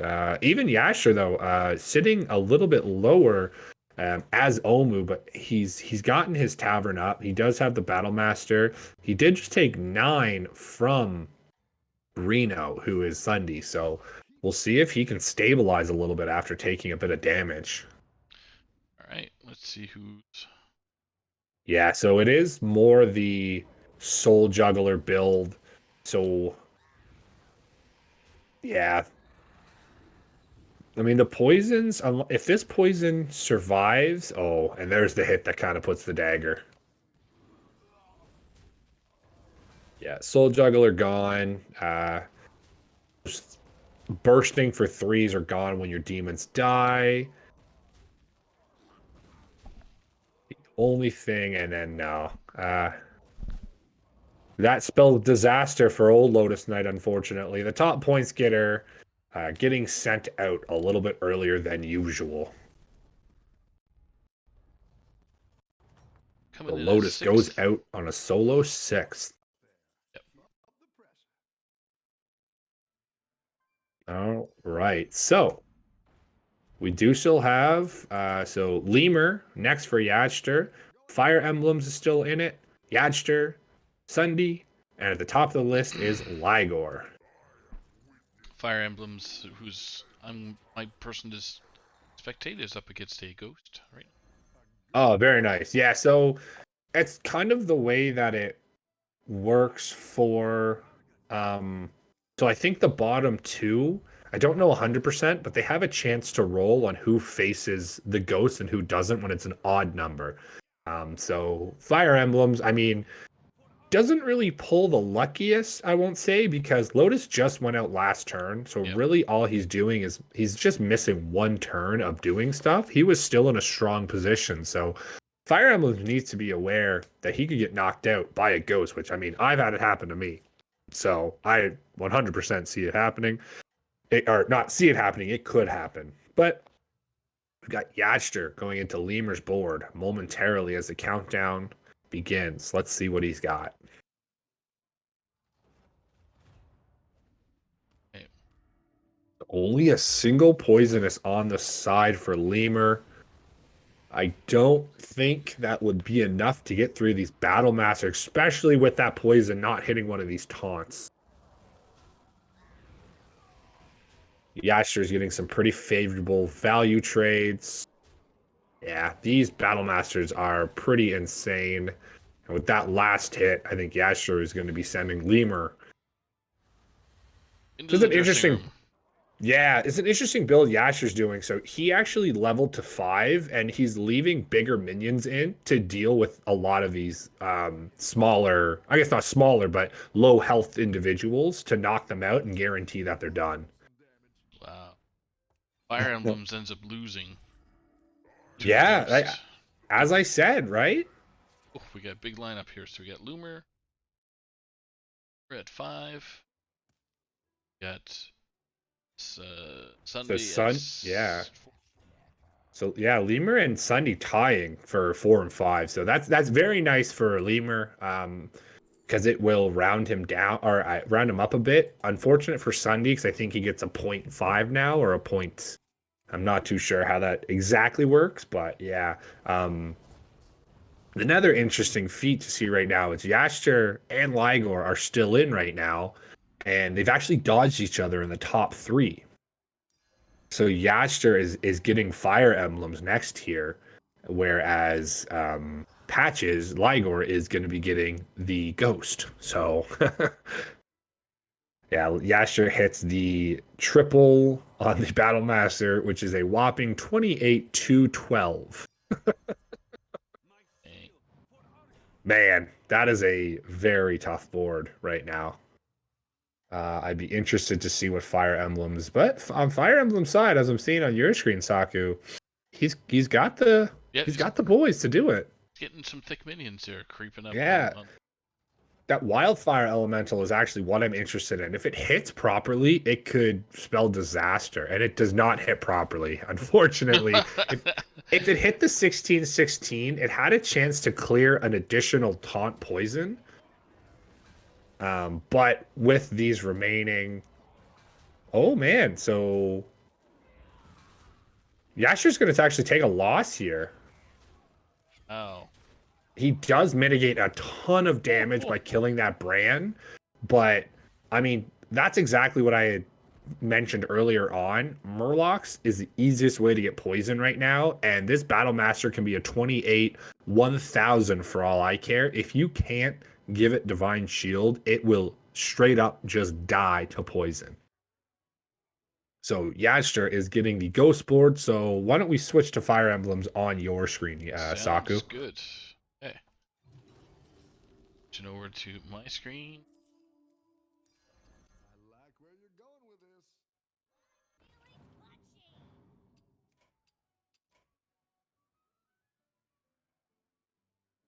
Yeah, so Fire Emblems, I haven't seen Ligor's board for a very long time. When we left him, he was just getting into that Eliza, so I'm curious to see which direction of pirates he went. I'm gonna jump on him to get a little bit of a peek-see behind the curtain, and I won't say too much, but Fire Emblems is yeah, he's rolling for those. He's doing the brand, Yeah. right? Doing brand things. Thickening his board. Yeah, I mean this early reg is really what I'm looking at here. Ooh, you could freeze for a brand, but at this, I mean you've got that's a battle cry and that's a battle cry. Doesn't freeze. Okay, fair enough. I think Fire Emblems might have this one. Ooh, on the leader. Yeah, well, there's a lot of poison on the board, and Yeah. the buffs. Oh, right there. That's it. That Wildfire Elemental just spelled absolute disaster. Doesn't clean up. It's gonna be that's enough. Oh, it's not. No, Oh, just he barely. just. Oh my goodness gracious! Fire Emblems is putting a strong fight, trying to edge one of these guys out. Now it's a father-son duo because of Fire Emblem Yeah. playing Ghost. So Exactly. do you want to switch over to whoever you're watching? Well, I'm on Ligor right now, so we can switch over to him. But from where we were seeing Yadster earlier on, I'm gonna say this is Yadster favored with the poison board that he had. Especially that Battle Master. Ligor just doesn't have a way to deal with it. And there's no pirate buffs in the world that is going to help Ligor get through that Battle Master. Yeah. So I'm going to say that this is definitely a Ligor third here, and we're going to have a Yadster Fire Emblems final after this one. And the way health totals are looking, it's going to be 2 more rounds, and then we're off for a minute. Ooh, Nadina. Oh, actually, Ligor left his board empty by mistake. Unfortunately. Okay. So Ligor knows he's done. What he's actually doing here is he's just rolling down to guarantee his that Yasher has a better chance at second place or third or first place or second, which I like. It's very interesting. Teammates are allowed to speak, obviously, right now. So that's a really good thing to see, is just rolling down and allowing your teammate to have a better shot at victory. So Ligor will be going out here at third. Yep. hats off to you, my friend. We'll see you in the next one. So it's up to Ligor Fire Emblems and Yachtster. Yeah, so you are on Fire Emblems, and I will jump on Yachtster, but you can switch to your screen, and Yep. that won't be a problem. 32 casual damage to the 4th place. Man, that's a lot of damage. So the interesting thing about both of these guys right now is they're doing very, very similar builds, whereas it's brand and it's just straight buffing. I have to give the lead to Fire Emblems here. First off, because he did beat Yachtster already, but secondly, he's double scaling with Rag, and he's got the amalgams with Divine Shields and a lot of poison Murlocs. Just double poison. I wish that would work. And there's the Selfless. Now, Selfless could just straight up win this for Fire Emblems. Take out one potion, take out another potion. Or Yeah, vice versa. yeah, exactly. You can just straight up trade poison for poison here. Oh, and that Selfless is going to be able to not only possibly pop Divine Shields on Yachtster's side of the board, but it's going to be able to give Divine Shield to somebody on your side. And even with the board you're seeing, there are no bad targets for the Divine Shield on Fire Emblem side of things, because being able to hit into a poison with the Divine Shield is super valuable. Let's see what happens. We are coming in. And it's 87% chance for, according to our friends at HSR, for a Fire Emblems to win. And yeah, so Yachtster does get the Divine Shield poke, but that Selfless hero going on the Poison Murloc. No, that close. wasn't large enough. Oh my goodness, Wow. 1 health. No health. 1, and that's exact lethal. Wow.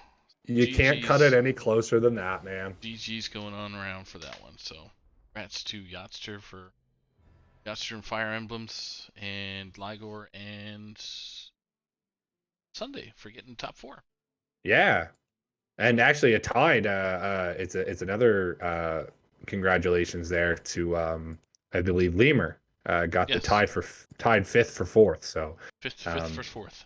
Yeah, so be able to sneak in another. I believe it's a half point. They get there when they tie higher up. They get the half point. So that's going to be good. And unfortunately for Sunday, because I believe that half point comes from his total. So going to be a quick 5-minute intermission here. Possibly. There's 3 people that are reacting to round 2. They are just ready to roll. Maybe not. They're just saying, let's do this. Let's go. What happened last time with Blue and Stephanie? They end up just playing one right after the other, which is fun too. So yeah. By no means do we need the break. I mean, if one person needs it, then we got to take it, obviously. But guys and girls like to get their split records in after the first matchup. Use the bathroom, get a drink of water, which is always nice. Yep. So Sunday and Lemur did tie, which gives them both the 5 points. Wow, lots of ties going on all around.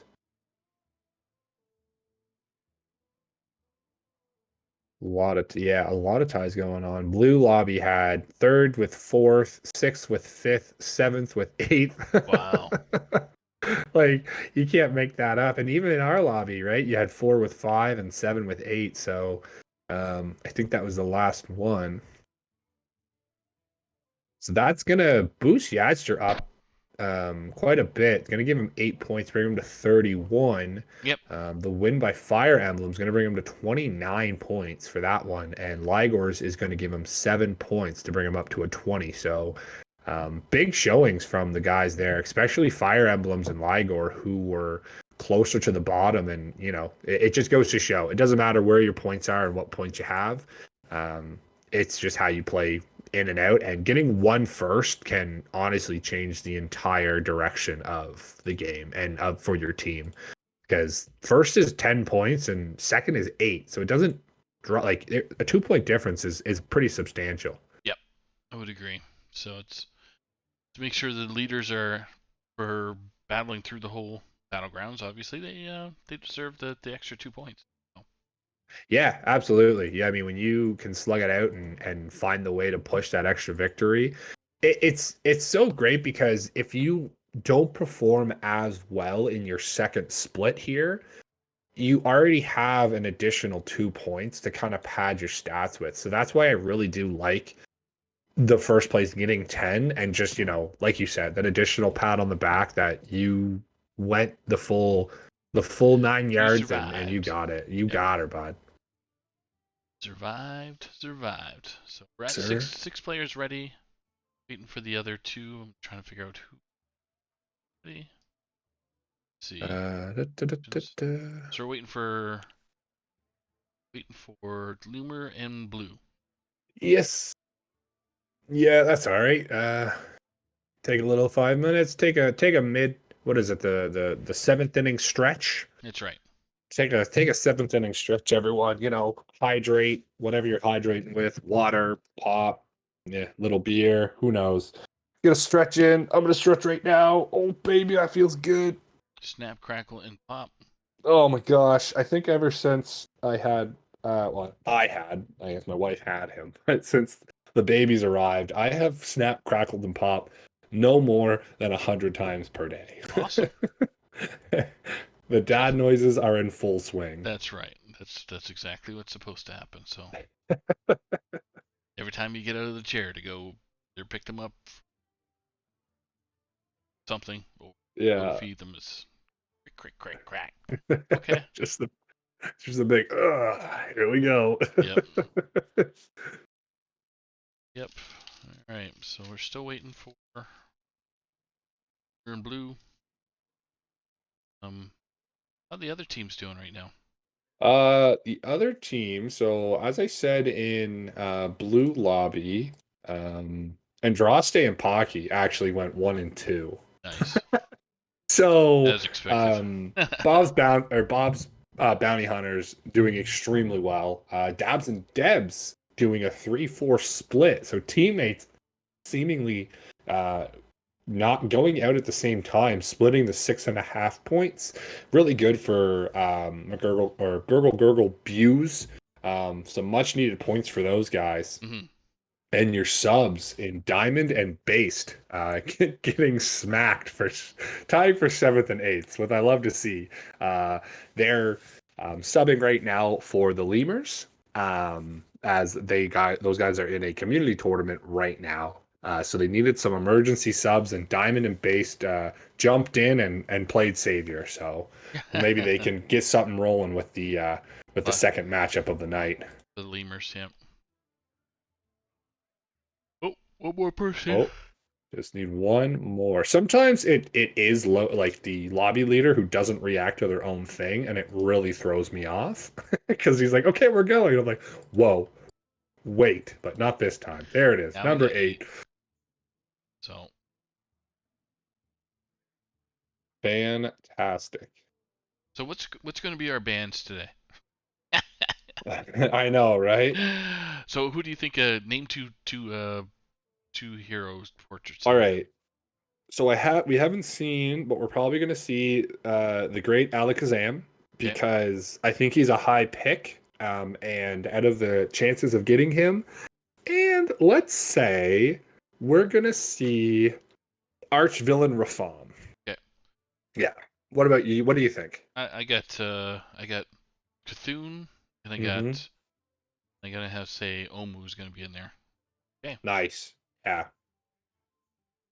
It's tough because like you could say like Patches, but if Pirates are not in, Patches is automatically eliminated from the hero pool.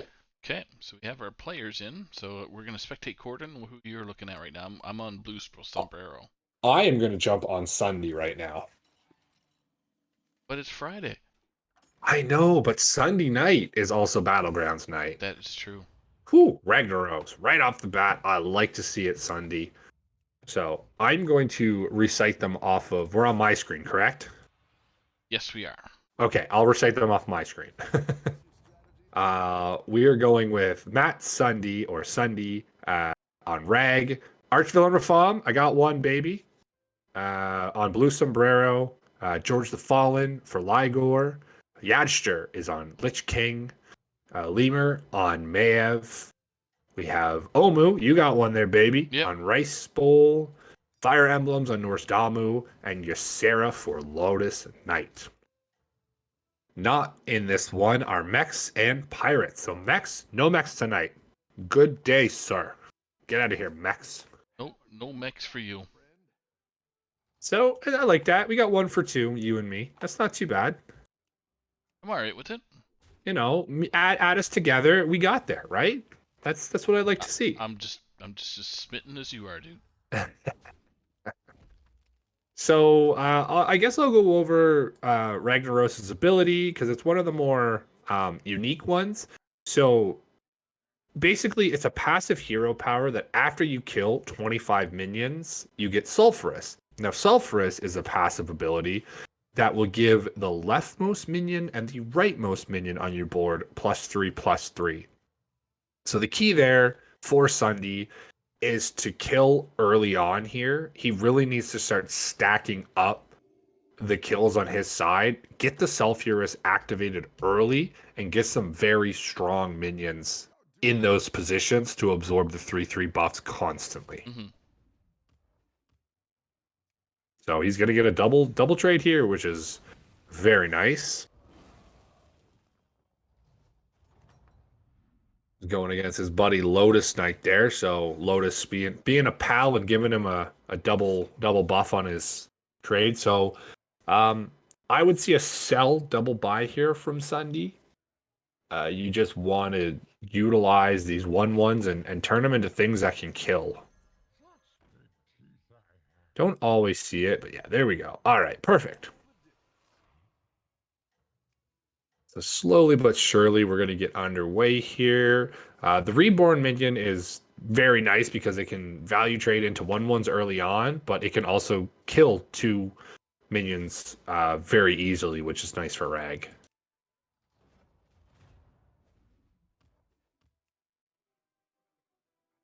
Ooh, Rice Bowl is actually about to feed the beast. That is Rag here.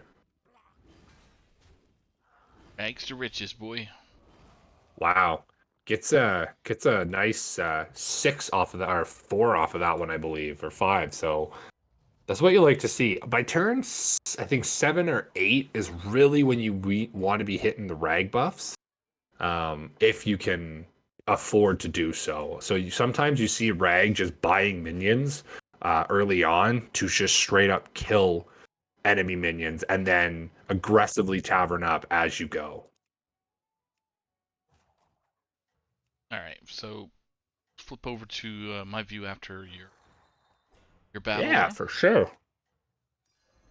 Right now we're rolling into Yatster, who is on the Lich King, which has a very strong early game with the free Reborn hero power, but Sunday has a good strong board, and that Reborn is just gonna again feed the beast that is Sulphurous. Oh, he reborns the taunt minion, and this 1/1 going into it is, I don't know how many he's gonna kill on this side, unfortunately. Wow. Yeah. Blue is giving Fire Emblems a happy face. Oh yeah.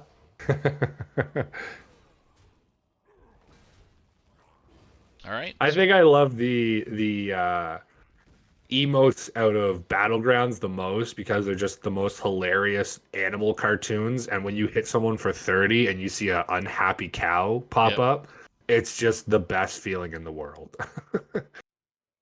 All right, let's rip over to blue. We're on Blue Sombrero right now. All right. Oh wow, blue is hitting an early. Ooh, Major Domo is very nice early on. We do have elementals because obviously Domu is there. It's really cool. So as elementals, if they were not in this game, you wouldn't be offered Domu for very obvious reasons, but because you need to play elementals to get it done. I think he's deciding what he does want to do here. I haven't seen his board, so I think Herald the Flame might be the other option. Oh, wow. I am just completely wrong. He actually goes for the Siege Breaker. Interesting. So Its stats. Oh, wow. That is a. Does he freeze that other board? I don't That's think he 4 did. demons. He did not. Okay. Fair enough. Going up against Ligor here. George the Fallen. Oh, actually, he ends up getting the Murloc token, so trades the hero power for an additional gold. survives And the round. Ligor, yeah, pushes a little bit of damage as well. 5 to the face of Ligor. Yeah, I'm interested to see that Siege Breaker. I think he I gets don't. rid of it. Yeah, it's just stats right now, so maybe he's just trying to utilize it to push a little bit more with the hero power. Yeah, Taverning the 4 is extremely strong, and then there's that new minion, the Baron's Baron's, oh god, Baron's Battle Blacksmith. Blacksmith. Yep. Blah, blah, blah, blah, blah, blah. A bit of blacksmith. So again, a key thing, it needs to survive damage. He's going into Sunday, so we're gonna have to see what he does, and hopefully that will proc. If it procs, he's in a very strong position.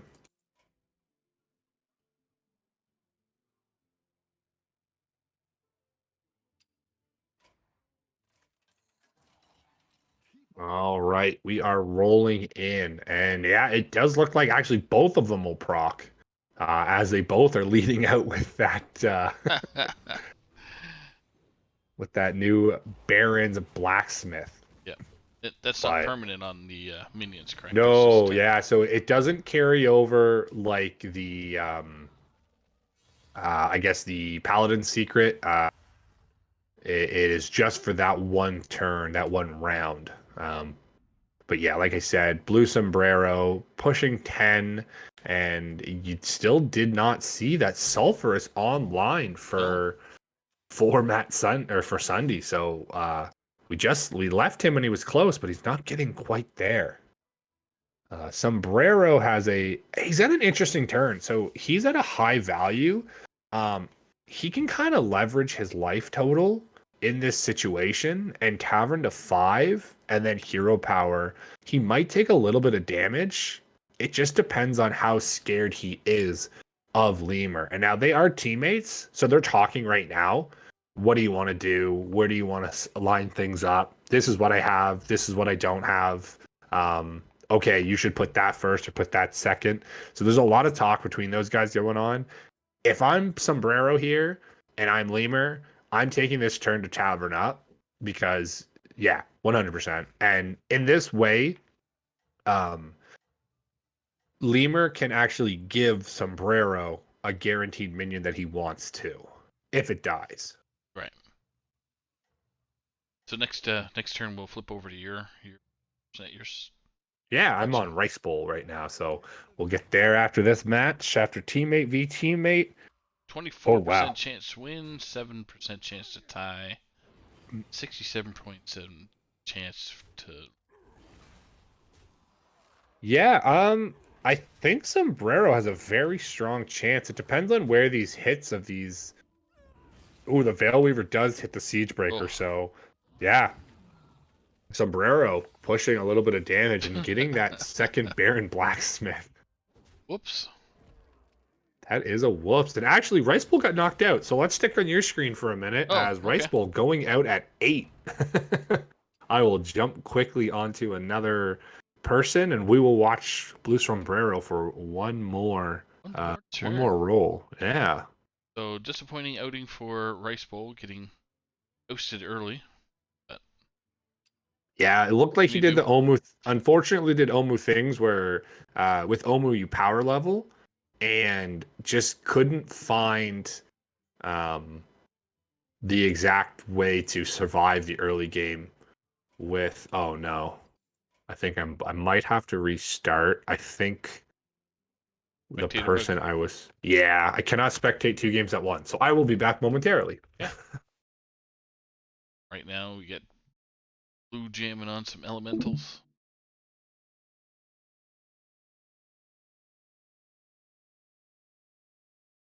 Contemplating playing that wildfire.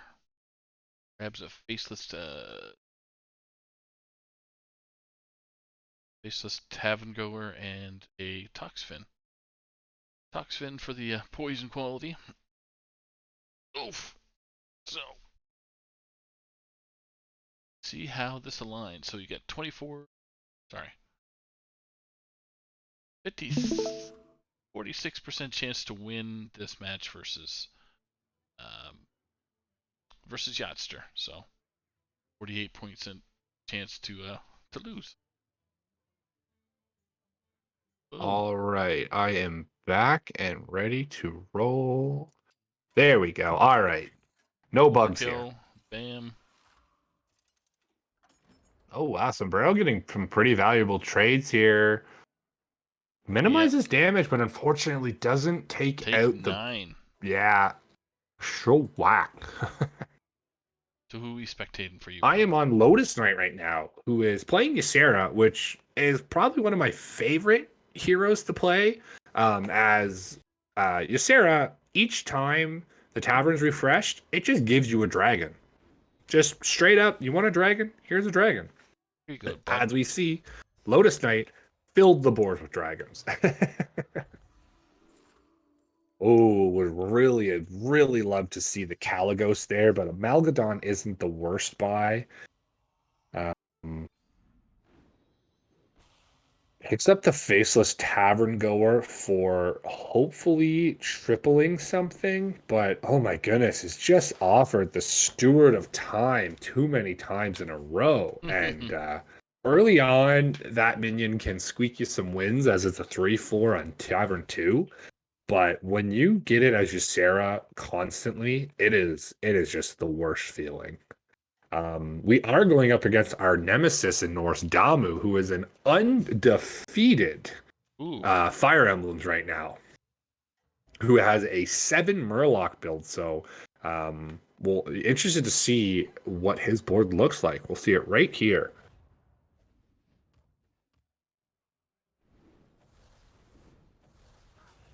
So takes out, but I mean, that's a big board, and I just don't think Lotus Knight has the damage to get through it. Hopefully minimizes some damage here. Not gonna, oh, just gets that last hit, minimizes 2 damage, but is going to take 11 to the face here. So yeah, wow, that was a very strong board right now for Fire Emblems, but Lotus does find a triple on the red whelp and is praying for a Caligos. So Doesn't hit it. Sunday gets ousted early. Oh yeah, I didn't even see that. So I think that has to go with not being able to get the triples or the hero power popping off. So turn 10, we see. I'm spectating Loomer right now, so Perfect. Yeah.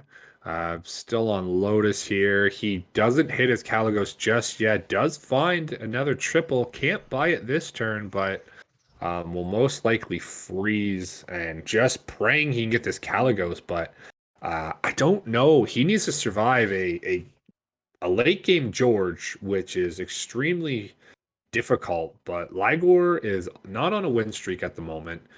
He hit the ghost for 15, but then got hit for 10 by Rafam. So we will have to see how this goes. Lotus is going to get a lot of buffs here, finding the Razor Gore. He's basically going to get a board of 6 because of the Myexna. Basically a 6/6 on both of these guys. So yeah. We'll have to see how Lotus gets through Ligor here. And for our viewers out there, we're hitting the 10 o'clock Eastern. We're still gonna follow BGs all the way through until that's finished. If Chronic and Geranium play, they can start if they want. Yes. All right, so Lotus is getting some very valuable trades here. Actually ended up getting a Divine Shield on, or sorry, Ligor on his Draconite Operative, which is going to survive the poison and push a little more damage. Does not knock out Lotus yet. So Lotus does have one more turn to survive, but it's just getting closer and closer. I think we have one more turn on Lotus here. He's going to hit this triple, I think, on the Herald of Flame and just praise for a Caligos, but it might be a little too late for him. Let's see. Misses once again. Malgadon would be your best buy, and you might want to start Menagerie cupping stuff.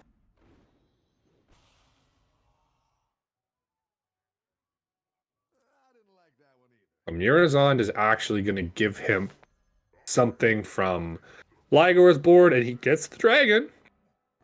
But I don't think we're going to keep that around for much longer. Away that goes. Tavern Goer picks up an additional, and holding an Amalgadon actually sells the poison. Hey, just trades a poison for a poison. You'll like to see it. Wow, full Divine Shield. So Lotus is going up against Lemur. Let's see who can squeak out. Unless this is a tie, somebody's going down here. I would expect a lot of ties here. With Ligor in 5, even Blue Sombrero at 15. I would expect to see a tie in this sense. And that is a very difficult board for Lotus to overcome with the double Soul Juggler and a million taunts to get through, it would seem.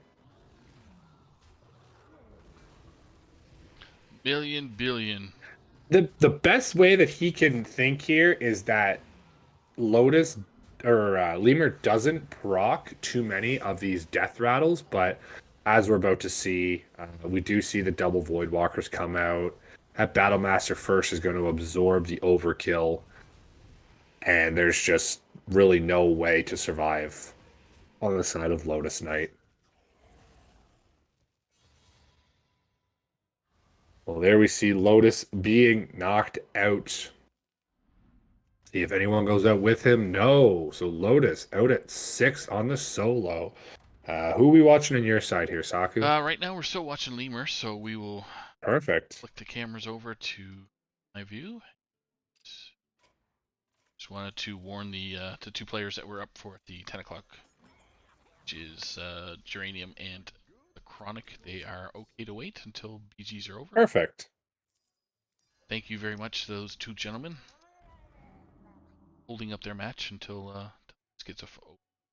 Yeah, that's awesome. Thanks so much, guys. I know they were a late addition, and we had just kind of mentioned to them, hey, Battlegrounds might go a little bit longer, so wicked that they want to stay on stream and get those games in. So super appreciate that.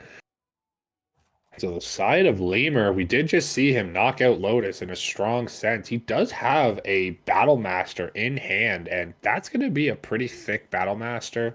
But he's got to be very careful. He can't play any of these minions out of his hands, or he will straight up kill himself unless he unless he finds a Mal'Ganis.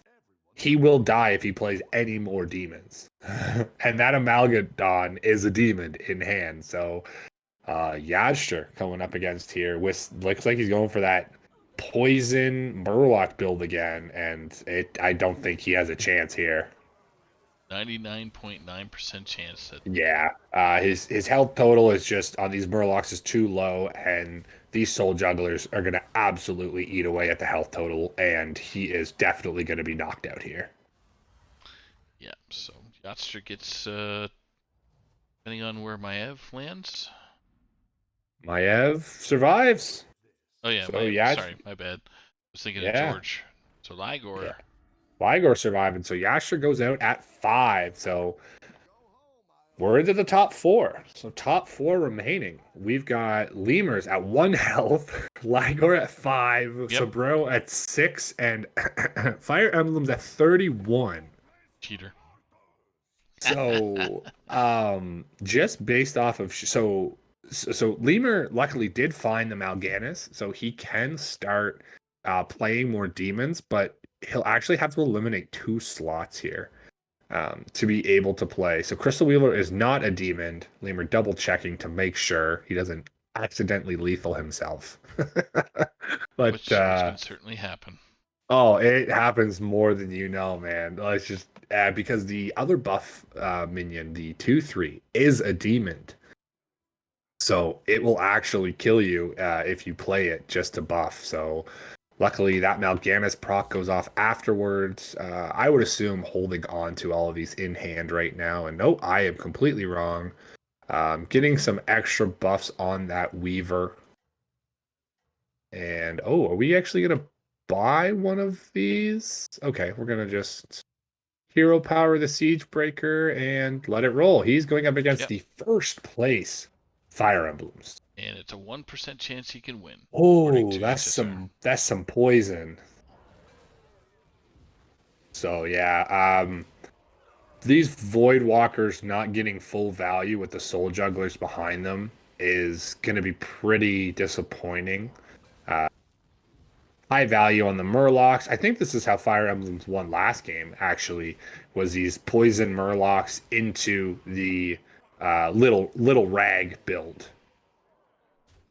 And it's like Boomer is going to get place here. Yes, so yeah, getting forced out fourth is extremely favorable.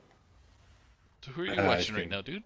I am on Fire Emblems. That first place Fire Emblems right now, and wow, actually, Lemur tying for third. Sombrero getting knocked out with Ligor in second place. So Ligor has a decent chance here, depending on how his board looks. If he's got the health or the attack to destroy these poisons and soak up a little bit of with the Divine Shields. So we'll have to see what he chooses to do. Yeah, I'm on Ligor right now, so we'll see how things go. So who got knocked out third? Yeah, so a tie for third, fourth, which is very nice to see for. I guess it would be better for Lemurs in that case. But Fire Emblems is just popping off with this brand right now, trying to generate just as much value as he can out of these battle cries on these Murlocs and the Divine Shield, Strong Shelled Scavenger. Oh, big turns from Fire Emblems, but I mean, if he loses here, I think Ligor's in a chance to sweep him. Ligor's got 89.7% chance to win this one. There it is, man. Divine Shields are greater than, and the whole board is Divine Shields now. That poison's going to have Divine Shield again. Oh, that's a massive hit. Oh my goodness, it looks like the hits are going. Oh, the hits are going so in favor of Fire Emblems right now, but I still don't think. Wow. 14 points to Fire Emblem's face. What I mean, the poison on the side of Ligor, or sorry, the Divine Shield on the side of Ligor might just be enough to deal with this poison board from Fire Emblems. But Fire Emblems is gonna just do brand things. He's gonna probably just try and buff these Murlocs into oblivion. On Ligor's side, he's most likely looking for poisons, I would assume, of his own, and try and Divine Shield them. That's what I would be looking for. Or he might just be looking to get the most value out of his Divine Shield minions. Ligor's got a dilemma right now. He's got Razor Gore in hand. Right. And yeah, I think he might just hold that. You're not getting rid of your Nadina, and you're not getting rid of any of your Divine Shield minions, so hopefully, maybe he was looking for the triple, but on the side of Fire Emblems, I mean, he is firing off with these Murloc buffs. He has given an additional, I believe, 6 health to all of his Murlocs on board. Depending on spacing and the hits. 99.9% chance for Ligor to win. Yeah, giving the additional Divine Shield, I believe he gave it to his 5/3. Yep. Yeah, it's just soaks up a hit. Everything is going to get Divine Shields other than the Nadina, which is amazing. Nadina popping off. Yeah. I don't think there's a Divine Shield or a Poison Minion in the world that's going to save this. Ligor comes in and that's going to be it. That's going to be Fire 17. Emblem. Nice. Wow, Ligor bringing up the back of the pack and ends up getting a first and a third in his 2 lobbies. So congratulations to Ligor. That's right. Really strong play. And Fire Emblem's getting a first and a second. Outrageous play as well. Yep. So just to recap for our viewers out there, round 1, we saw Fire Emblems come in first with Yachtster second, Ligor third, Sunday 4th, Lemur 5th, Lotus Knight 6th, Rice Bowl 7th, Sombrero 8th. Round 2 brought us Ligor 1st, Fire Emblem 2nd, Blue Sombrero 3rd, Loomer 4th, Yachtster 5th. Have LK at 6 again, so Lotus Knight at 6. Then we got Sunday at 7, and coming in 8th was Rice Bowl. Yeah, that is. I mean, that flips the standings on its head, really. Yep. For Ligor to pick up a first and a third gives him 17 points, pushing him up to 23 or 29. Sorry. Yasher getting a second and a fifth. The fifth is a bit unfortunate, but again pushes him up because that team was kind of sitting in that awkward 5th position. Fire Emblems, wow, first and a second, man. Getting 18 points is absolutely amazing as well. That's too huge for the guys over at oh my goodness, Phantom Force. Sorry, they're a little brain fart there. Again, they are fighting in that awkward like 5th, 6th spot right now with Bob's Bouncer. So being able to pull out a couple points there is extremely nice. All right, so that flips us back over to our one other small caster screen. So we got Geranium versus the Chronic. The Chronic. So shut this down real quick. Yeah, it's a little bit of a hip scop. Wow, hop, skip, and a jump to transition from Battlegrounds back over to Constructed, but we will be getting back into that momentarily. I'll take everybody a quick little rip, just if we have a second. So Geranium will be bringing a Priest, Paladin, Warlock, and Rogue. The Chronic bringing Paladin, Rogue, Mage, and Warrior. As alluded to earlier, Chronic has the Rush Warrior. He has the No Minion Mage. He has I'm calling it the Contact Rogue instead of World Kick now, and the Secret Paladin on the side of Geranium. A bit more of a interesting build from Priest. He's actually playing the Rally version, which just brings back like Selwicks and Bloodweavers for just like crazy pop-off turns. Geranium also has the Libram Paladin with Vex Secrets, Control Warlock, and the Contact Rogue. So pretty standard. Brings the Warrior. I'm excited to see. I think it's going to come through and be played. I don't think it's going to be banned. I wouldn't be surprised to see a double Rogue ban personally, or even a Paladin on either side. Both are extremely strong at the moment, so just would not be surprise whatsoever. Exactly. Yeah, just gave the two players in the OctaTHLon chat just to get a move on and do their bands. So waiting for those guys to do that. Yeah, just getting ready to roll with them. For our viewers, Chronic's going to be at the bottom of the screen for us to spectate with Geranium top of your screen. So Chronic. He is the Chronic on here, make right? my stuff the Chronic. He is the Chronic. Just figuring their decks out. So just to reiterate, we talked a little bit earlier on, but this is last hero standing. So if you lose with a deck, it is gone and you can no longer play it. So you can see some potential sweeps happening in this series, which is what I always like to see. Just one deck being piloted to the utmost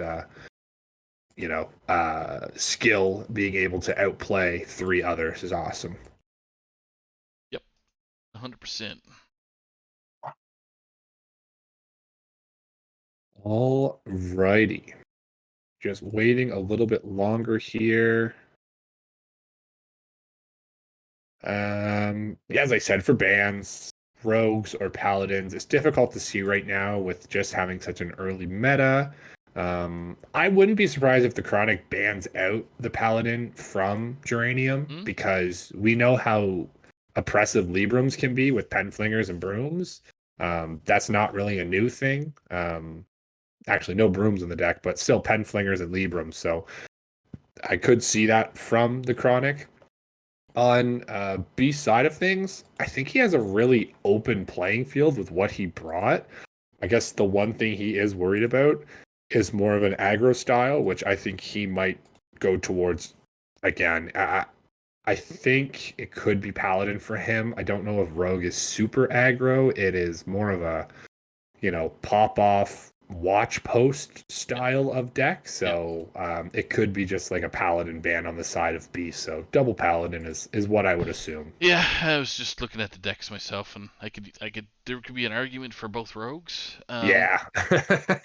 Or both paladins, or one of each, but just the way the meta's going. But mage has really been a thorn in the side with the what we experienced tonight, which was the deck of lunacy. So Yes, the which is actually not in Chronic's list. nope.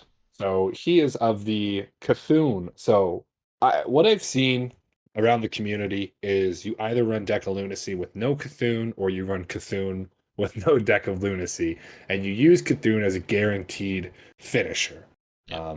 Because that's the difficulty that this No Minion Mage can have is just not a way to kill the board.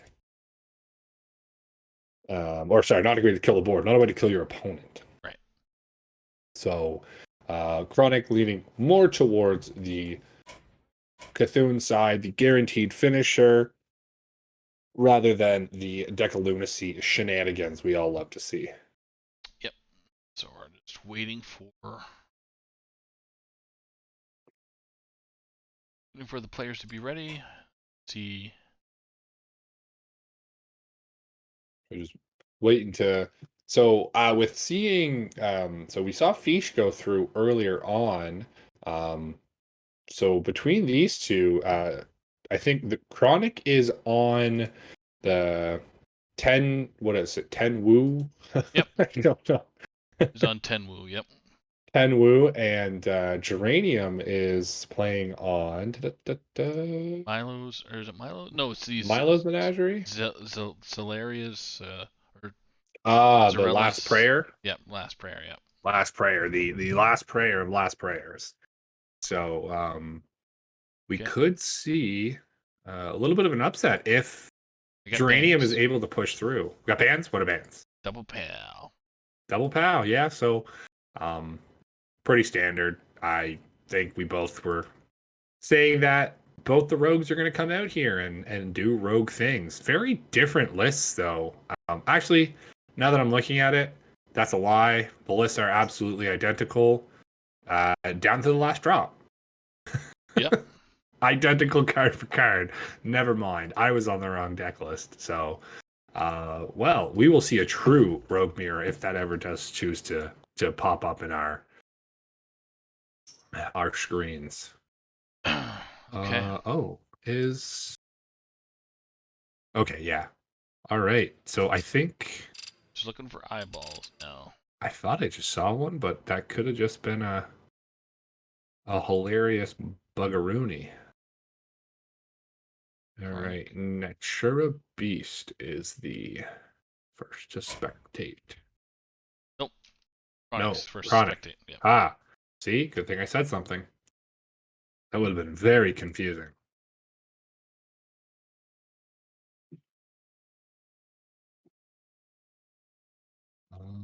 Righty. First lead out. I mean, I was alluding to that rogue, and we might see the rogue mirrors because it's just one of those decks where if you get the win with it, you can continuously win. So, Yeah. you could either use that to your advantage and try and assume that your opponent's going to bring out the rogue, so you can try and counter it with one of your lists. But then you run the risk of losing. So we do see the rogue coming out for Geranium, Natura Beast. Yep. But that Rush Warrior coming out for Chronic. Okay. Yeah, so I was playing a little bit of this Rush Warrior on ladder, and it was doing decently well for me.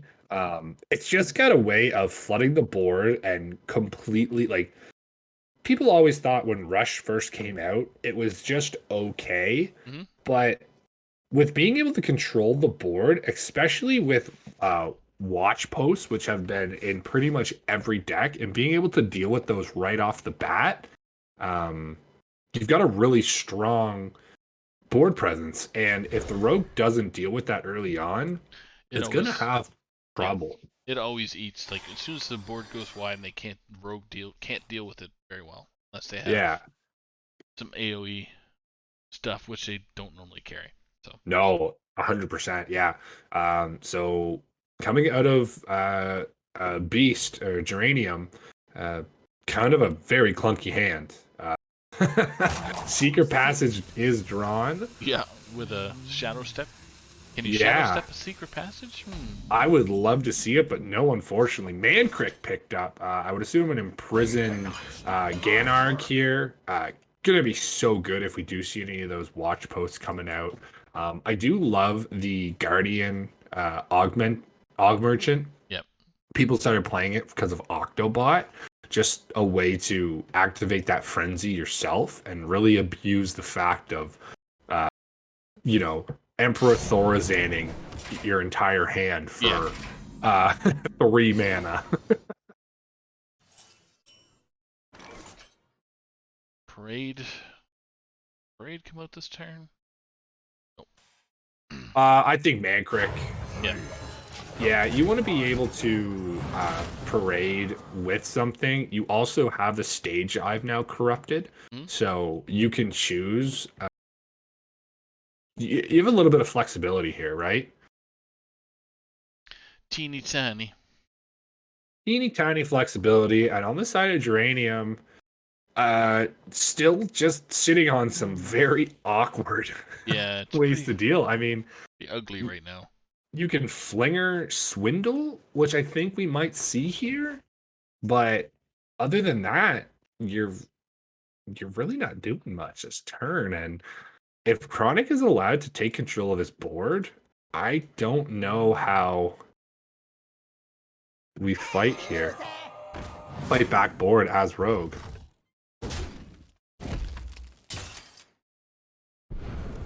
Okay. Oh, doesn't have much of a hand. Those flingers are just. Yeah, double flinger pickup is pretty. ETC is nice.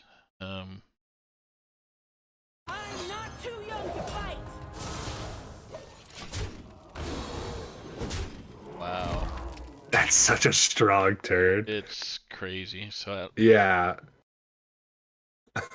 Wow. Trading Mancrick into a 4/4. It's just that's value trading in the finest art, right? Yep. I think people overlooked Rokara when they assumed if a minion survives damage and they saw a rush on it, everyone assumed it had to be a rush minion, which is totally not the case. Alright, we are probably going to see, I would think, face and then... Face and a flinger. Yeah. Oh, Og Merchant Okay. to deal with it. Fights for board a little bit better, but I mean, we have the ETC in hand. Stage dive. There's the Overlord. Overlord Runneth? Runthak? Huh. Oh, that was the neutral one that they announced. So, works really well with Samuro, actually. Which I don't. Yes, he does have Samuro in his deck. So, just gonna play it slowly. Develop the Sword Eater.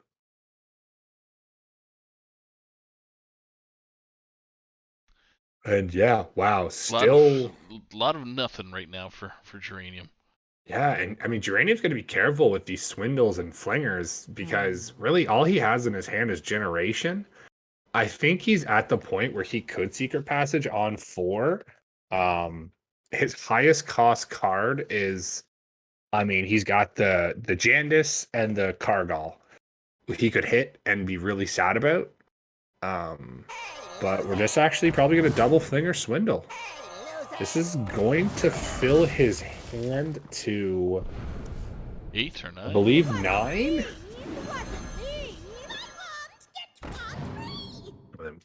Freeze Plays is out. Yeah, freeze is very nice. Playable this turn. He does have 8 in his hand after this, so he doesn't have to risk an overdraw, but you could even shadow step. Chooses not to. Stage Dive ripped off the top. Bumper car is a 3/4 now. I'm gonna think you're gonna see that come out, maybe. The bumper car, probably. Yeah, it's gonna be able to become a 5/3. So this is the cool thing about bumper car is the riders it gives you after the fact are so with ETC. Obviously, ETC of old is gone. Bloodsworn Mercenary is a way of the past, so you don't see those copy ETC turns anymore. But 1 mana rushes just kind of get it done.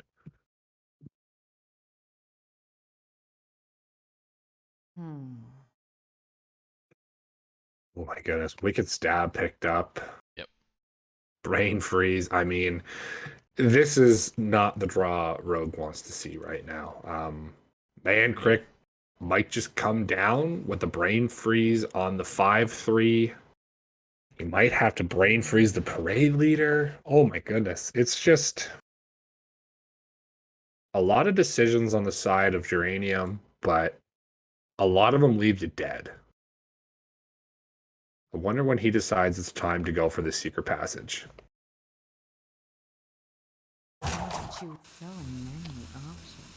Still trying to think his way through. So. He's gonna, looks like, yeah, flinger down.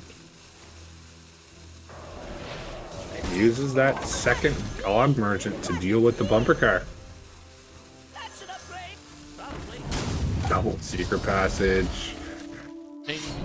Oh, Outrider's Axe is very nice. I would be interested to see if he would like to just override his 3/1 here to draw an additional card, or to Overlord and buff this hand.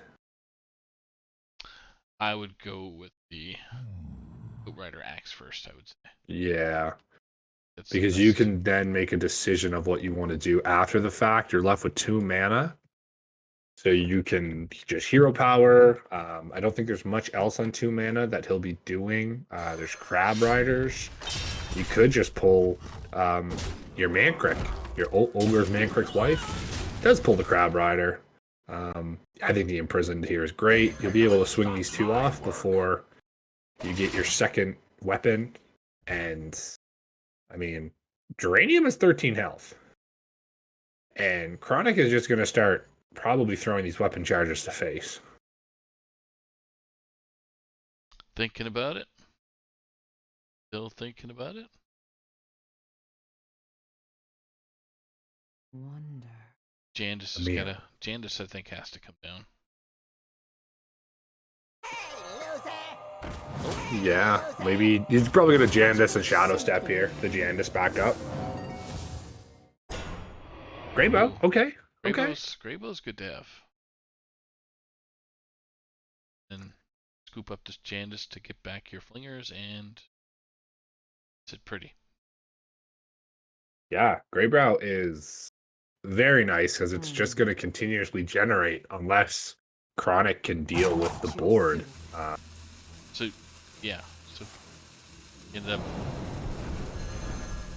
So the he actually illusion's gonna made- be the 4/6, which I agree with. I would agree with that because it's an automatic target. So Yeah, exactly. And if you made the 4/4, it would actually just die, and Greybow does absolutely nothing. yep. It's gonna test here, finds out what it is, and really can just deal with it. Greybow leaves up, so we can't clear the Greybow next turn. Or this turn, sorry. Yep. But he could draw. He's gonna get his axe next turn, right? Yeah. Yeah, I think he's thinking, do I clear it, do I not? But honestly, you've got ETC in hand Yep. with technically 8 mana, so you can Leave actually that. do the whole Crab Rider and the Riders next turn. Yep. With Greybell popping out of this next turn. Yeah, I mean, there's unless this is even a freeze doesn't do it, right? Nope. Evocation doesn't give anything because Snap freeze is freeze a minion if it's destroyed. Blah blah blah. yeah. Kind of poor cards for the instance that he needs. So I mean, the worst case is that if Chronic attacks with his Overlord again, giving his minions too much attack and killing the board. But I don't know if that's ever an issue here, because as we see, the Penflinger's coming down. Evocations, actually, you're gonna fill your hand and get rid of your Penflingers are gone. Penflingers, Yeah, you've just burned your Penflingers, unfortunately. Unfortunately, a bit of a sequencing issue there for Geranium. But I think it had to happen to look for a way to stay alive. Jandis is going to come down for 3 mana, hoping for a taunt or something. Another Greybow. Wow. But as we see, yeah, with this ETC in hand, That's it. that is 4 attacks times, which is exactly 8 damage he needs to win. Ooh, And Mancrick's Wife, you know what? 3DO face. Oh, So just an ultimate lethal here, able to push through with the ETC. Mancrick's Angry Mancrick, I guess, not Mancrick's Wife, is the dagger, or I guess the hammer to the face, as ETC would put it. that does it for match number 1. Chronic coming in with a big win. That's huge. That rogue gone, I think, is potentially match deciding. With Chronic still having his rogue up and Geranium's gone, I don't know if the Priest and the Warlock could get it done against this lineup we're going to see out of Chronic. There's definitely the possibility, don't get me wrong, but it's going to be a very uphill battle. I think the Warlock might have the best chance going into this Warrior. Might. I'm trying to think here, because the Rush Warrior is an interesting build where it doesn't really pressure you early with like face damage. It just kind of puts minions on the board that eventually pressure you the next turn, right? Yeah. And the Warlock really isn't playing many cards that is going to require these rush minions to value trade into. So Mancrick kept, Bumper Car kept. Probably looking for an ETC at this point. We will see what gets drawn. On the side of Geranium, sitting on. I don't know if he's chucked his cards just yet. Nope, not yet. We do see the double Lucky Soul Hoarder and the corruptible Cascading Disaster in hand at the moment.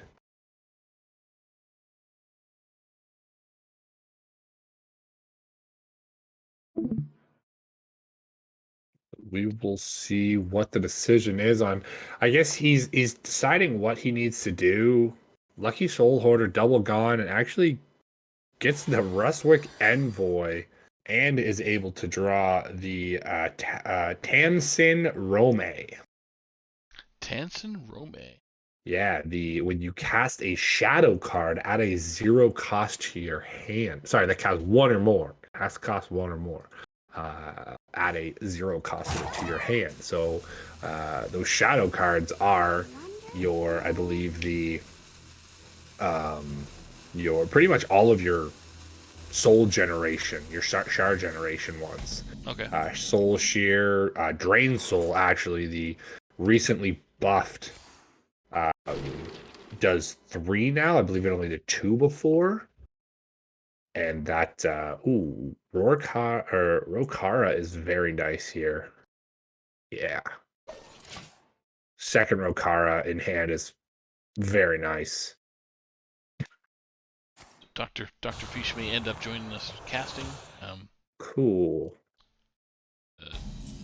Trying to add the new players here. So here he is. Hi, Dr. everybody. Fish, how are you, buddy? I'm doing So you want to spectate Chronic first? sure. I think we might coin out Mancrick's wife here. Or Mancrick's wife. Mancrick. Rikara has a little bit more value, and I guess on turn 3 again, you can stage dive and then play what comes off of it. You have a lot more mana usage that way. I like kind of getting the 3 mana 3/4 out, shuffling it into your deck, corrupting your stage dive, and Chronic has the same thoughts.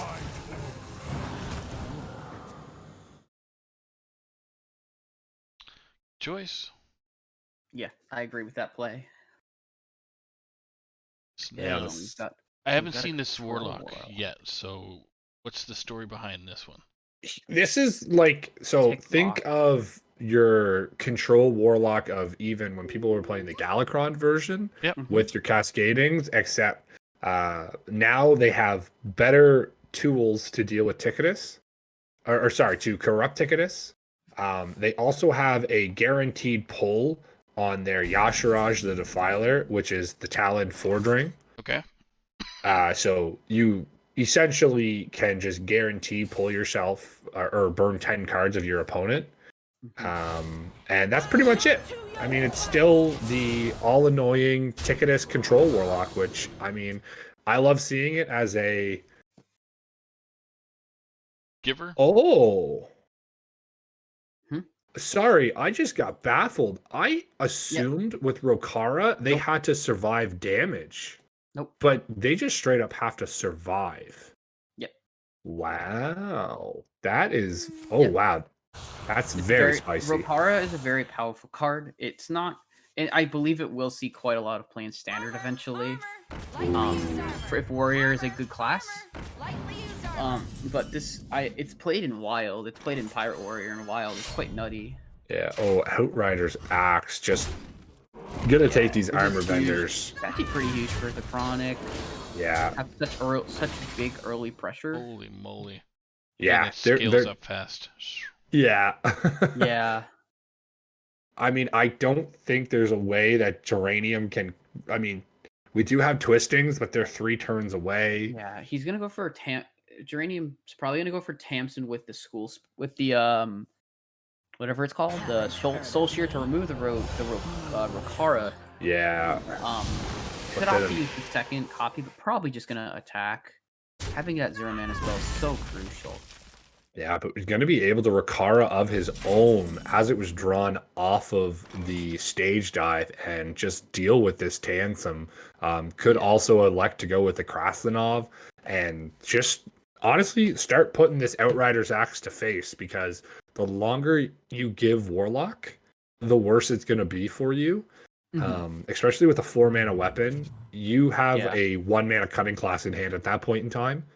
So you don't care about the draws off of this weapon anymore. No. You just want to push it face and be able to draw with your cutting classes. Yeah, I think Krasnov. I think the debate has to be between going with Krasnov or going cutting class or Okara. Yeah, I love the Krasnov, Krasnov. and I like this play a lot more. Oh yeah, swing baby. Yeah. Oh yeah. So these minions can just eventually end up surviving because there is a cascading in hand, but there's really like It's not there's corrupted. only one way to corrupt it, which is your Envoy Rustwicks. Yeah. And at that point, you're letting the Krasnov. Well, you could go Envoy, and then you just Ooh. play your 0-mana Soul Shear on the Krasnov. I'm very interested to see if we don't just cascading as well, because I mean, You could, yeah. I think just playing like a no Mancrick's killing corrupted. you, I think a no corrupted cascading is the best play here. because Just to Mancrick's remove killing it. you. Like Yeah. a 5/8. Oh my goodness. Oh, what? Okay. We have I think nine he damage. wants to play. That's a bit of a greedy play. I don't necessarily like it because it allows Chronic to just draw an extra minion. And he Oh, doesn't I even. see. I say you just rip cutting class, and you like, you have 9 here. He's at 16. You put him down to 7. I mean, Yeah. Crab Rider, Stage Dive. Yeah, I agree. I'd even Then see a rip the- playmaker. Oh wow, just rips the uncorrupted stage. I wonder if he. dive. I wonder if he thought it was. Samurai Maybe. down now? No. No, you don't Samuro. Come on. I want to see Samurai come No. down. Get out of here. Bring it down, Um, slap it on there. Give her. Yeah, I think it's a I wonder bit if of you. I wonder if you played just Rokara attack face with Mancrick, and you could have traded off the Rokara afterwards. But You're getting I to the like point this where you've play. got too many cards in your hand. I think if we didn't have that unfortunate little misplay earlier on, I mean, oh, there was a earlier. oh, just for the uncorrupted stage dive. Oh, yeah. I think like a playmaker into a bumper car might have been a nicer way. Would have been able to deal with a little bit more, or even. Oh, that's not a corrupted one. Never mind. No. So it wouldn't have been. A Riccara would have been nice as well. Yeah, Could I'm have. just gonna. Oh, sorry. Go Oh, I ahead. just say could have dealt with the Rustwicks, and then Mancrick's free to push damage. But this is going to be a drawn board, or a clean board. Yeah, this is definitely not a position that Chronic would want to be in. I mean, he hovered the Samuro, which is probably the correct thing to do here. You play Samuro, you attack you can attack yourself into You could, playmaker and actually double Samuro, but that doesn't work the way he thinks. Because Samuro doesn't survive this one attack. It actually sets that Sociologist to 2. Yeah.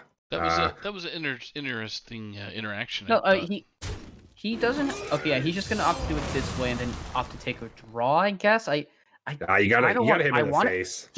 I think you need to push face here. He's playing very non-aggressive.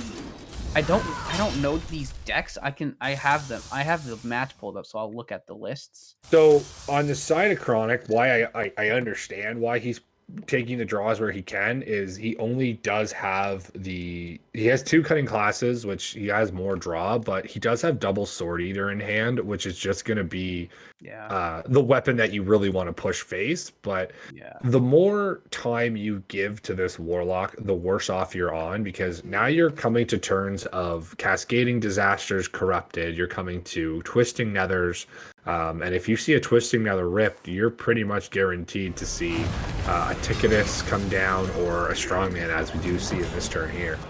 Yeah, that was why when you were saying this, it has to go face. I think the fact that you're coming into these turns where Twisting Nethers, Cascadings, Ticketus will come out eventually.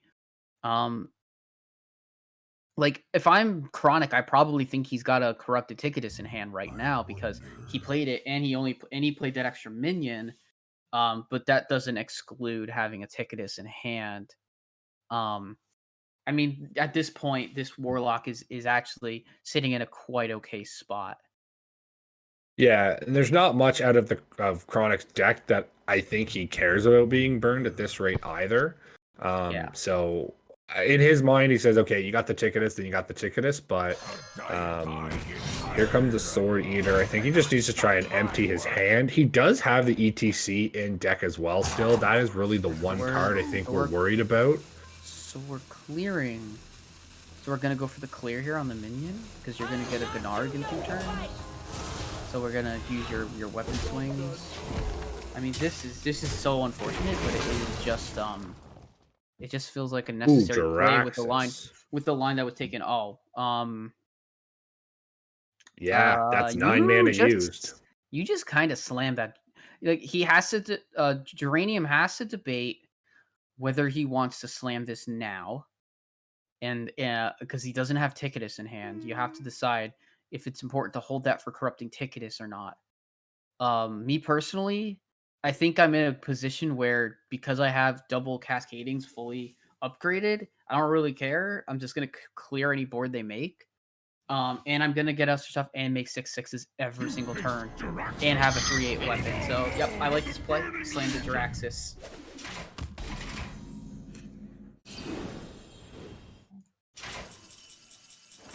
Yeah, I don't think the Ticketus matters really in this matchup anymore. Chronic gonna swing with that weapon. He can't really. I would not play that other Imprisoned. You're actually gonna override your weapon sooner than you can play it.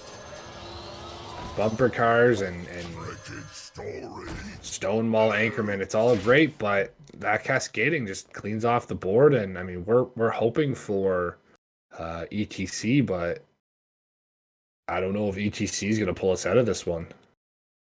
Actually gets, he's got the Reliquary Prime off of the Brunswicks earlier on in the game, so going to be some more healing because there is no way that is dealt with without running in and healing your minion, or healing up the opponent. Here, a 6/6. Most likely the Soul Jailer, or the Jailer Spirit.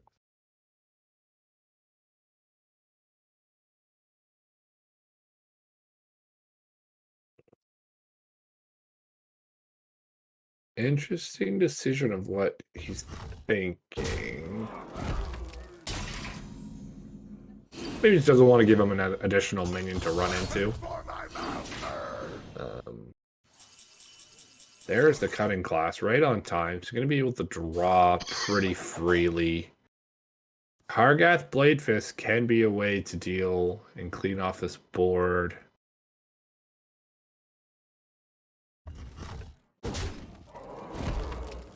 Oh my goodness gracious.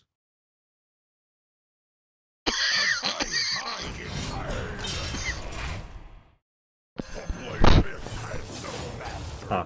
So I think he just Sword Eater's there to minimize the damage he could possibly take off of the 6/6, but I mean, he can just clear the board with the School Spirits, hit into it, and push the 6/6 to face, and follow up with a Reliquary Prime, which is extremely strong turn.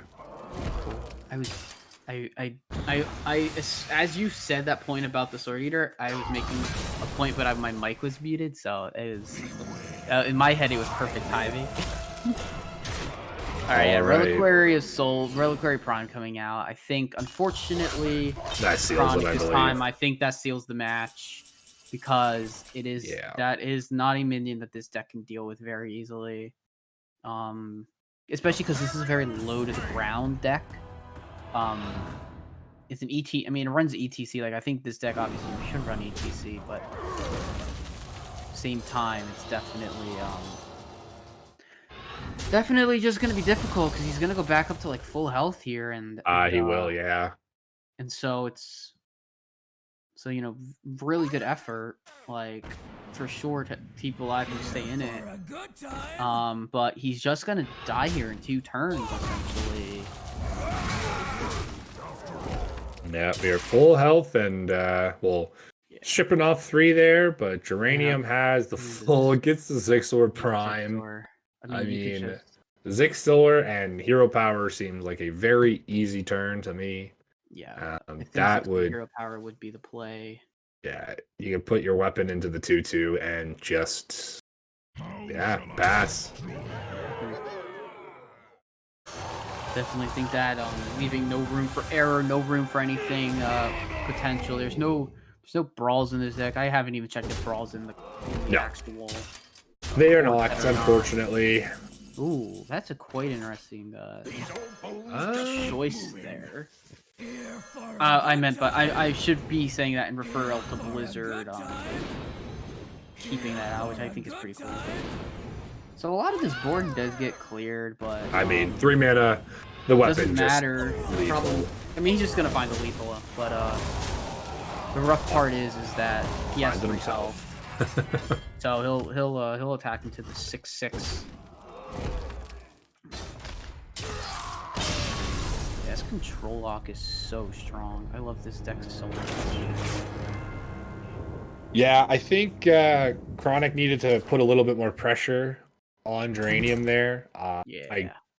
Once you give Warlock the time it needs to get to its later game corruptions on Strongmans and give it the Jirax's turns, I don't think there's a way that an aggro deck can really beat it with the healing it can get from Jiraxis and just the pretty much unlimited value out of the hero power.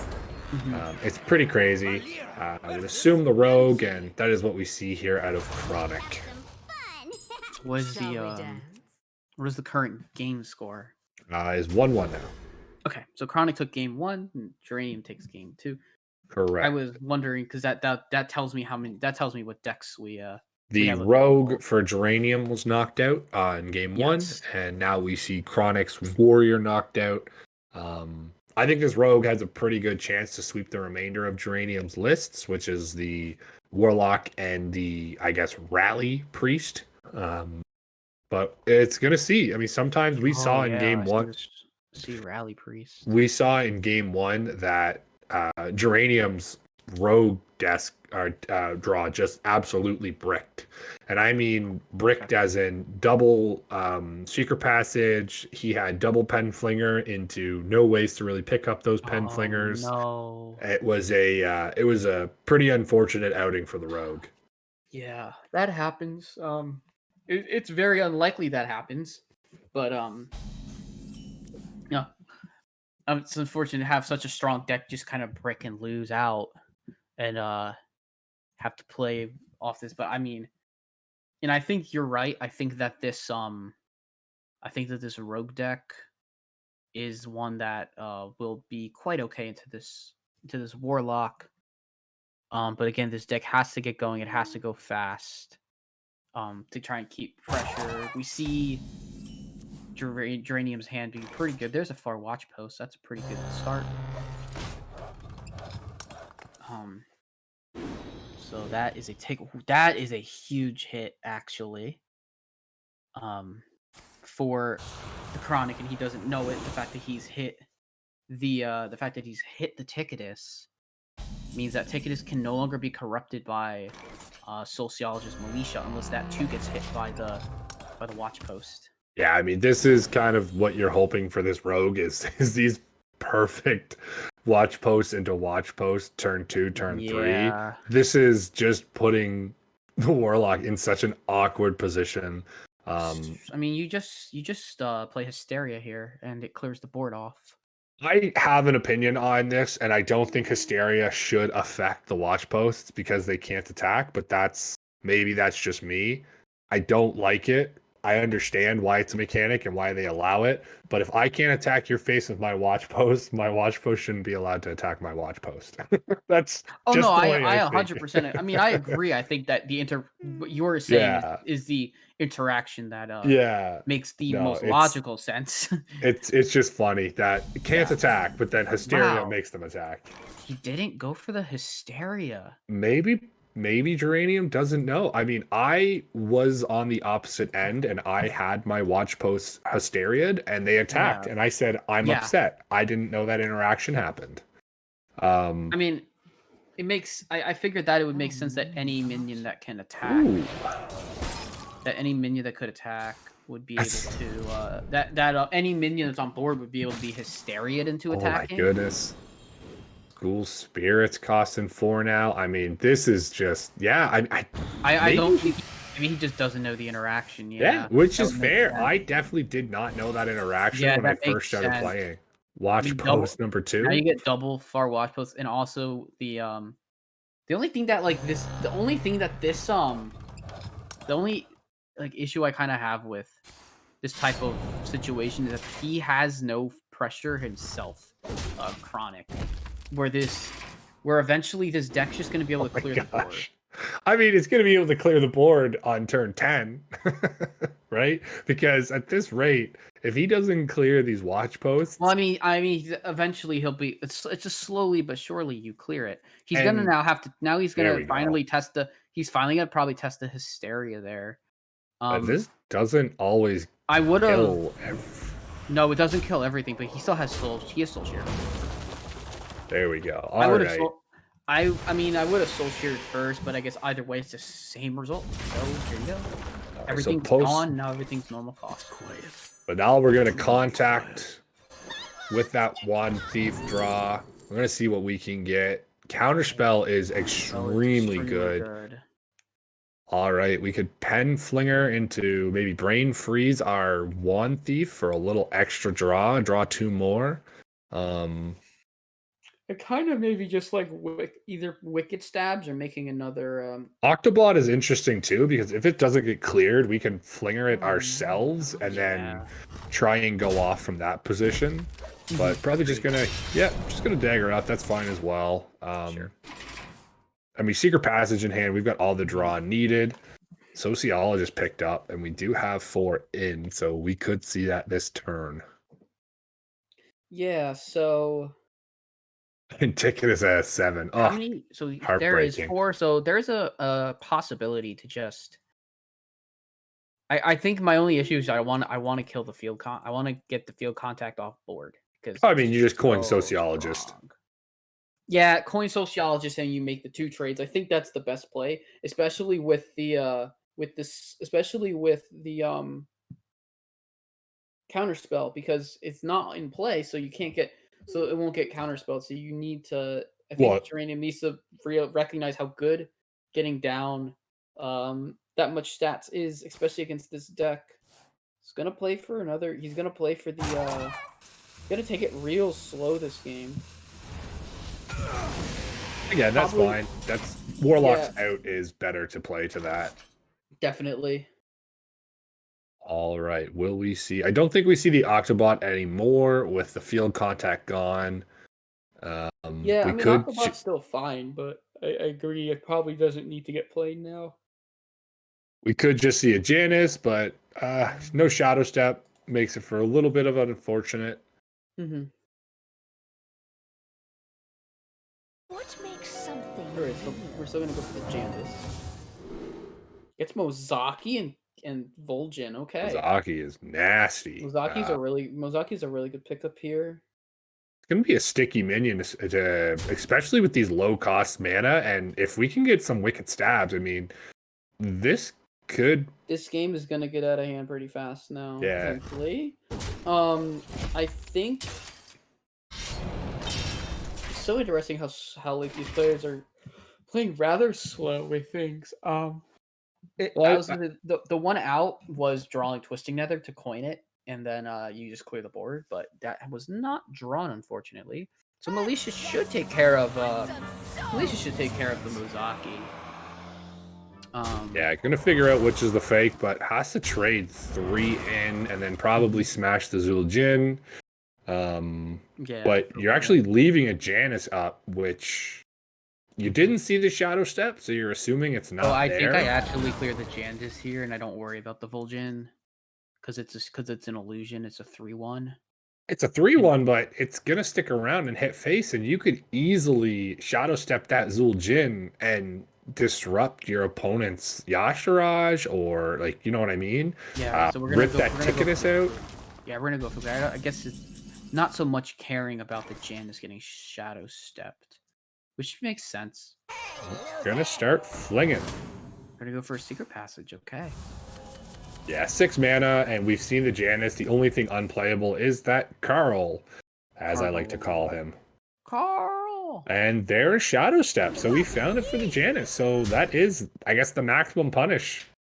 Yeah, but it's not the end of the world. No, it's not the Right. worst, but it's still an extremely good value generator for Chronic. And Geranium, sad to see this go down. And Gonna be able to clear that off with the prize plunder, and could opt to hold Janus for next turn, or just play it and, Oh, man and just crit. go for the man crick here.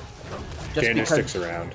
yeah, just because man crick has been taken from secret passage, and Janus will be there next turn, as you just mentioned. All right, so we've got Ooh. a 3 mana spice in the deck that goes face. Man, We've got some good Jiraxis. stuff on the side of there. Ooh. I might have liked the Ogre. Well, this corrupts 2 things in your hands, and sure. you're not far enough behind where you're worried about dying. So getting this Jiraxis out now and early, you're trading off and you're playing 2 6/6s, which is going to be extremely difficult for Chronic to deal with. Yep. Now Ticketus is corrupted, so that's very likely gonna hit the board next turn with a 6/6. I mean, this Warlock deck has just even despite having their cards made almost unplayable at some points. I mean, 6 mana Forging isn't actually too bad, but 5 mana Roam is just brutal. But it's also works in the favor of the Warlock, whereas it does help corrupt some, I guess, harder to corrupt. So like Cascading Disaster, for instance. Oh my goodness, Inara. Okay. That is spicy, and I like it if it sticks around. Right, all right, perfect.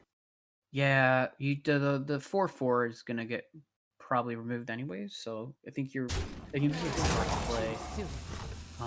He can even dagger up and have another 3 attack.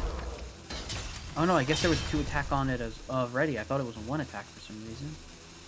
Well, Inara gives it +2. Yeah, I knew that, but I thought there was only 1 swing on the weapon for some reason. So like I thought it would go back and do 3/2. All right, corrupt this Ticketus, and a hero power is kind of my first assumption here. Yeah. Forward Ring doesn't really draw us anything anymore. We have the Yashiraj in hand, so it's really just drawing us actually another Ogremancer or a Rustwix, which I mean, Rustwix is pretty nice.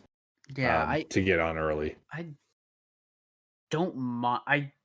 Hovering the armor vendor makes me think that the play isn't going to be Ticketus this turn. But oh no, it is okay. Ticketus is still going to be played. Just prefers the armor over the hero power. Ooh, Carl's a very good burn. That was a very big burn for Geranium. Now the end game. Now kind of the end game of this Watch Post rogue has kind of been removed, and now yes, that is 2 mana, that is 4 mana, deal 12 damage to face. He's got 12, 6. Yeah, it's not quite enough.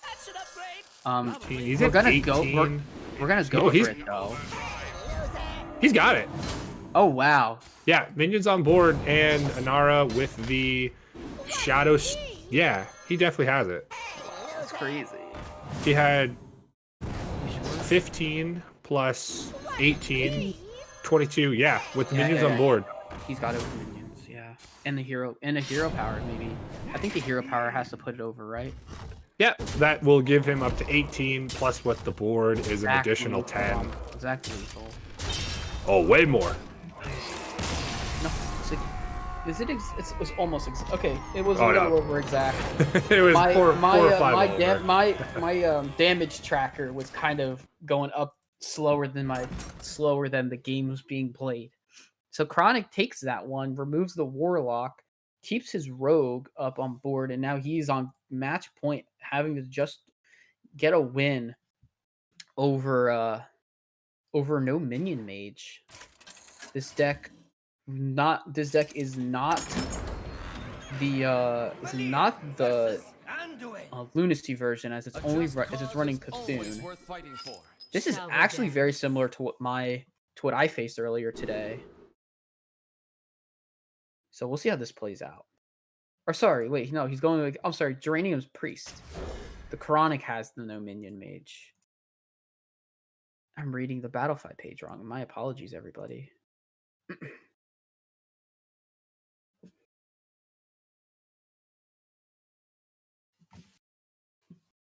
All right, so there's the Cargill. Penflingers, you love to see the Firewatch post in the opening hands. I'm interested to see this Priest. It is clearly going to have enough to stay alive. But I'm curious to see the rally turns that we're going to get to, because Zaka's pickup is very nice as well. Could come out a turn early. Yes. Firewatch post going to come down. That's an easy pick. Oh, rally hitting 5. So, I mean, not the biggest discount, but that's kind of where this whole deck revolves around. Yeah, but Rally's not played on 4, so it's pretty okay. Ooh. So we see Sethic, we see Insight, and looks like Zyrella and Holy Smite. So could opt to just sit, or probably just going to throw out the Sethic Veilweaver. Yeah, I mean, you're not worried about the Veilweaver dying, because that's what the rally. It's the whole point of it is Selwick needs to die, and really, there's not a way for him to deal with this right now. Swindle, double Penflinger is nice early on, but I mean, Selwick's gonna live. Yeah. Sethic will manage to live a turn. Could opt to actually just bump. Yeah. Which could potentially force an early, would just force a heal out of it. But also there is a reason just to even just let the Sethic die. Ooh, is that a desperate prayer? So it's only for heroes. Yeah, that's a well with this hold off on Aurelia. that, and that'll That's go what with he's Zyrella. currently telling us. Guys, I have 5 burst. Actually, he has 10 burst. He can have 10 burst if it works. If he loses health. Just gonna probably debate healing or not. Yeah, you can heal the Celic and just trade off the Watch Post. I think the Watch Post needs to die.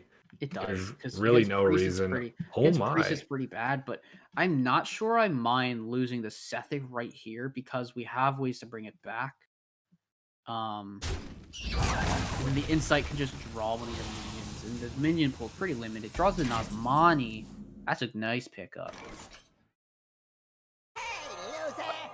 Yeah, other than Samuro, that was the other only draw, was the Bloodweaver. Or one of the other Sethics, right? Yeah, we could have drawn one more of those, but yes, fitty. For sure. So here we are waiting. I mean, this is kind of it's a bit of a better hand than we were talking about earlier, but Chronic's getting closer to that awkward, not being able to do much hand, and field contact pickup changes the entire dilemma. You can't let this Bloodweaver survive, but it's just gonna come back. Now I think.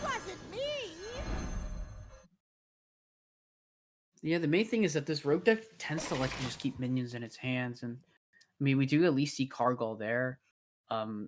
Next turn is a potential Kazakus turn, depending on just pickups and what overall Chronic's plan is. Raise Dead is really nice here because you get your 2 minions you just want back.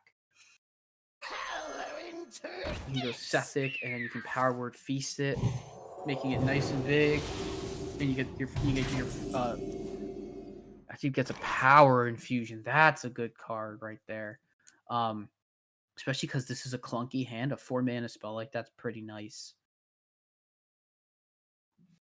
We finally have a way to do some stuff. God. Octobot can do a ton of discounts here. Yeah, this Octobot's pretty gross. But we're gonna opt for the Kazaki's play. Okay, I don't mind this at all. I'm sure if we go one, yeah, we go one. One for poisonous. One for poisonous is not bad, but Deal 3 mean, to 2 random. We've got to this draw would be 2. picked. Oh, we picked the 5. Oh, went for a 5. Okay, it kind of makes sense. Devolving is super Devolving's nice. really good for next turn. But yeah, so we're gonna see. I mean, devolving is good in the sense that Holy Smite. like it's going to create bad minions for rally. That's what true. like it's such a gross thing that when they Yeah. die, he could miss on his rallies and I- completely be thrown off. Yeah, there is a world in which you just play rally there because I think maybe there's something like devolving, but I mean you can't play for that. Yeah, so we're gonna see some minions go into the res pool that that will mess up the rallies. And even the Raise Dead too. Oh, But are we're we? gonna go for a rush, draw 2. All right, and I like to see a devolving here. Oh, okay. I'm just gonna straight up kill He's gonna that. He's gonna target the Veil Weaver. But this is gonna make it a 0, so this doesn't upset the rally. Yeah. Yeah, so the rally pool is still pretty good. Yeah, that actually didn't do a thing. If he So- left that up, unless all of the missiles guaranteed hit the Veil Weaver, he was always guaranteed to throw off that rally pool. So I think Chronic just liked having a clean board with a 5/3 on it. Sure. I like this. Power infusion on that makes it nice and big. I thought maybe there was a chance that you went for rally to corrupt the auspicious spirit, as well as either healing face or going for something, or going for some other play that involves just pretty much healing your face or playing the second septic. I don't think you're looking to rally until you're ready to utilize the buffs you're gonna get from the Bloodsworns. from the So yeah, you're right. once he has a bit of a lower cost hand, I think we'll see that rally fire off, because with that 5 mana ascension from the watch post, it's a little bit more awkward. Yeah, so this is really quite good for Geranium. Obviously Chronic's turn hasn't ended, but I'm looking a bit too far ahead. I mean, we've got double Penflinger in hand with a lot of cheap stuff. We With the still shadow. have another field You have a shadow contract. spell where you still have a 5, or you still have a 5/3 rusher that can draw. Yeah, maybe we look for a shadow step on that or something. Alright, we're gonna go for It's going to be able to try and guarantee the contract's life here. he's gonna make Zygrella. This also makes Zygrella really awkward. Yeah. I don't. This deck should run Conviction, but it doesn't. Does not run the rank up spell for Priest.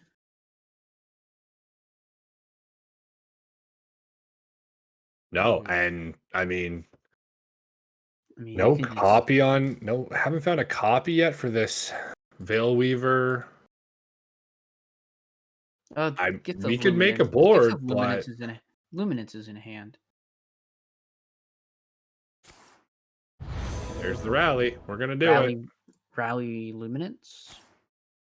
Yeah,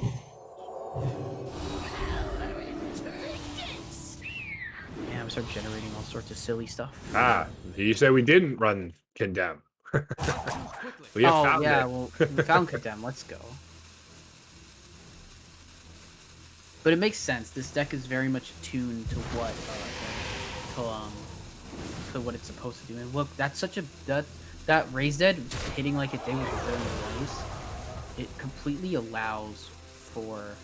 Alright, we're just gonna go for Desperate Prison now. Makes sense. Wanna heal yourself up as the priest. Just make sure you're not in any danger of getting or losing the match like you did last time. Oh, whoa, don't. Yeah, okay. Yeah. A little bit of awkwardness with that, with the contract is Mhm. drawing cards when he doesn't want to. I think this watch post is going to come out to make sure he doesn't have any issues with misplay and card generation. Because this is actually going to give him 2 Counter. additional cards.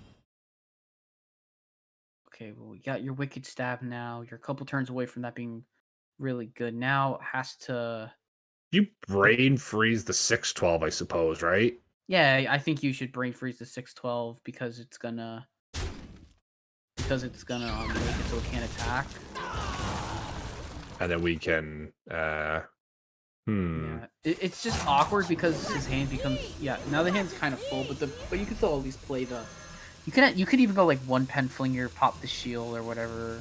Well, you can brain freeze and just play the prized, or I mean, has he played enough cards to just kill this Velweaver? No, I don't think so. I think he might be. Maybe He will, has now. definitely. Oh, with that, yeah, with the brain freeze, I think. Oh, he was just short. 7. He was a little short. Draws a card. Will now mill. That is a Bloodweaver going to 4. Yeah, but with 7 cards left in the deck, I mean, other than Jandis, we'd be upset with losing. Mm-hmm. I think he's, and then I guess the second Wicked Stab would be upsetting. But at this point, Condemn's actually pretty nice. It clears a decent chunk of the board out. Currently, he's gonna Appo. I wonder if the Appo was just a test for counter. Because it's the only way you can test for counter. Unless you want to throw out Auspicious, but I think he definitely wanted to condemn this board. definitely wanted to condemn the board. I agree. Bang. Take it. All right, Augmerch and Burnt, not the end of the world.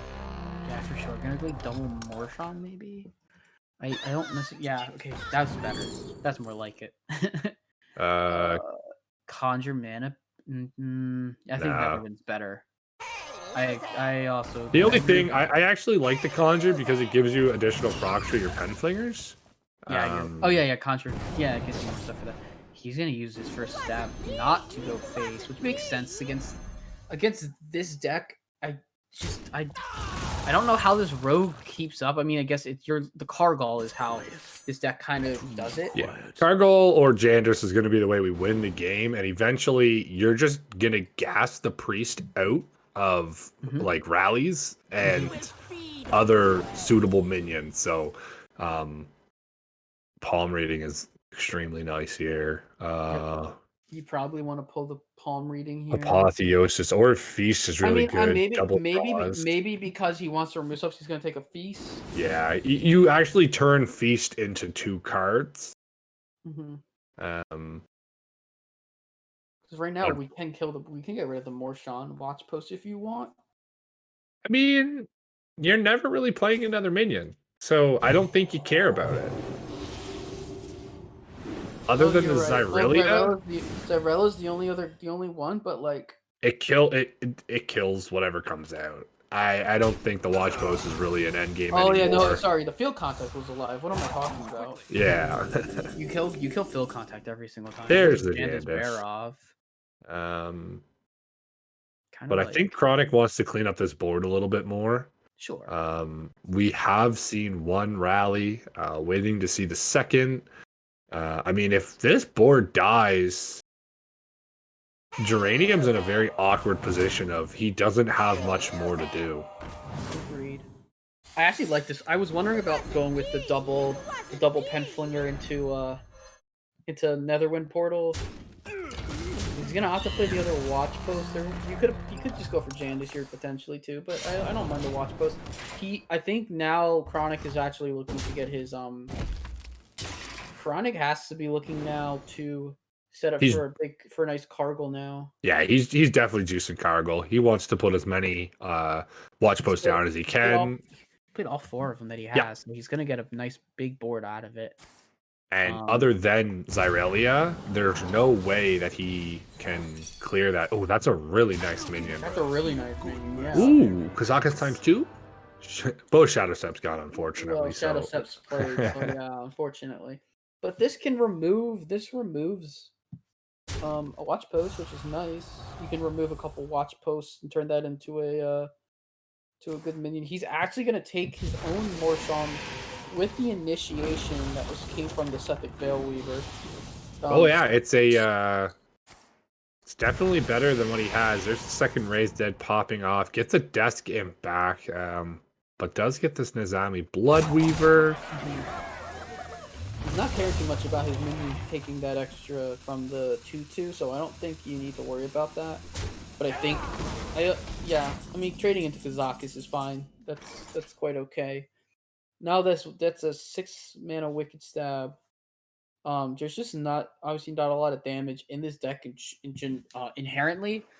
It's so interesting to see how Rogue functions now without just having the absurd amount of, like, having just as much absurd damage as it did like a couple of days ago. So it's interesting here. We actually have to deal with this watch post first before we play these flingers, unless we want to give him a board of 2/2s. Which we're just gonna see it. Yeah, agreed. We're just gonna see 2/2s. If we didn't Wicked Stab it, we're definitely not gonna pen flinger it. Nope. And Secret Passage could. You're gonna give him another 2/2? I'm gonna give him. I thought I thought about just making a bunch of big 5/5s Okay. with the same beat name, like. It's a 5/8 taunt. Fair enough. Sure, Burning Blade Acolyte. Oh my. What are you looking for here? A Plunderer? I guess you were guaranteed. Yeah, I mean, sticks out of place. I don't even know if that does that even kill the minion. Yeah, with face it will. Okay.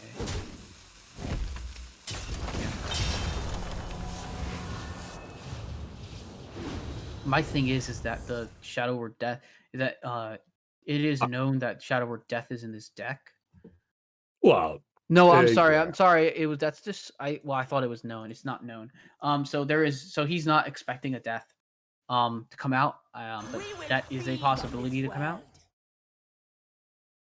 Yeah, I mean the death isn't. I mean, right here, what I'm seeing is this is the easiest Zyrelia clear, but as soon as you see the Zyrelia come out here, wow, Zyrelia just went to 1 mana.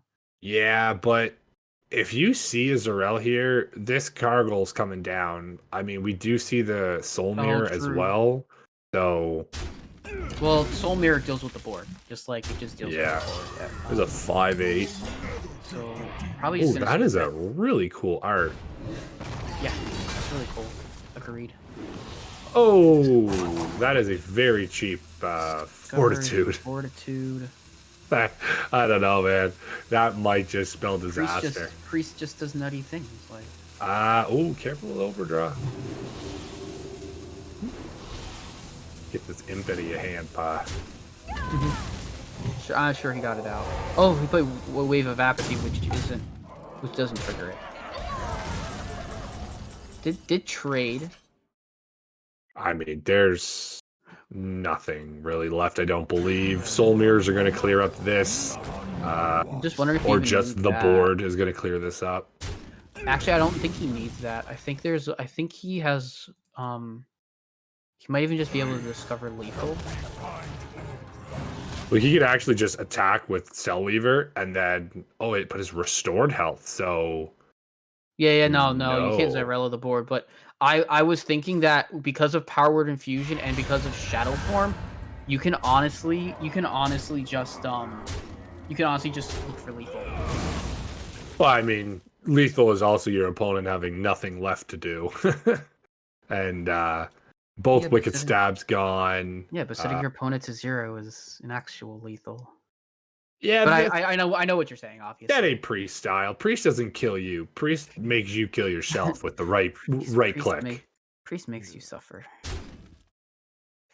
As someone who actually doesn't mind Priest. Stabs you of all all resources possible. Might even just see the Zarel. Why not, right? Yeah, so they really clear the board out. We don't mind. Well fought. Yeah, so I think that this is Haha. Mankrik is angry. Almost out of Mankrik cards. does 3.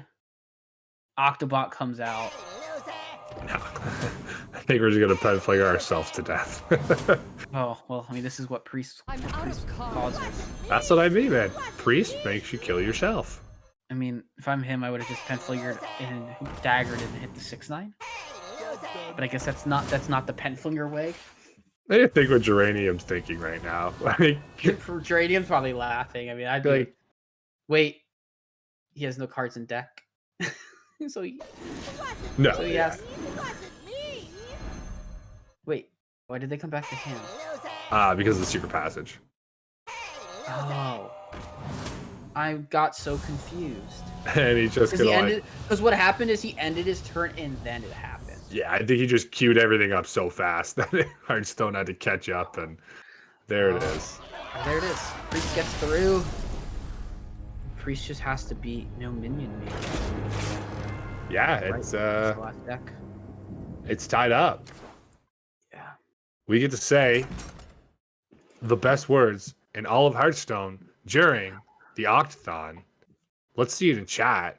Game 5. Yeah.